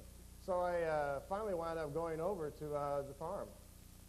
Previous to that, through the courtesy of Wendell and Lee Elders, I'd had a set of slides, and we are going to actually show you some slides tonight, so I know we said there'd be a slideshow. So we're getting a little bit off, so I'm going to talk just for a few minutes, and then we're going to give you a chair break. And then we're going to have a slideshow for any of those of you that would like to stay for. We'll do about 30, 45 minutes of all the Meier photos, or many of them anyway. I got over to Schmidt-Rudy, and you've heard all the stories about trying to find it, and they're all true. I had my trouble finding it also, but I took the train to Winterthur and then got off and went to Vila, and I got off in the train station, and I'm standing there, and I'm thinking, okay, how do I get my way up to the farm? I've got a map of instructions that was given to me by a fellow named John Van de Ven, who had been there before that I was there. And I'm looking at the map, and a little station wagon car pulls right up in front of me. I'm just standing there looking at it, and it's Billy in the car. Someone else is driving the car, and I look down, and the lady driving the car just kind of looks over. Hello, you are Randy? I says, yeah, I'm Randy. He says, okay, take the bus in 10 minutes. We will see you at the farm. Shoots off just as I'm getting ready to say hello.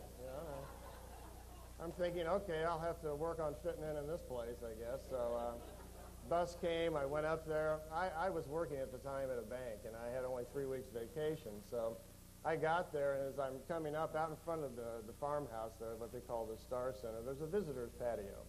And on the visitor's patio, that's where they have everybody sit down, and they show you all these beautiful pictures. And there's a guest book, and I'm flipping through it, looking at all the names of all the people from many different countries all over the world that have come over there to visit. And I'm signing it, and there's this blonde-haired lady sitting over at the table over there in German, just pounding on the table and yelling things. I don't understand what she's saying. She's just she's just going at it.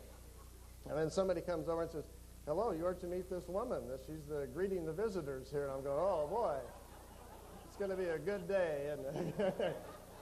So I sat down, and she turns to me and says, hello, my name is Bruni Zimmerman. I am greeting the visitors here today. I says, what is it you're so upset about? And she says, Americans. We've had great trouble. I says, well, I'm from America.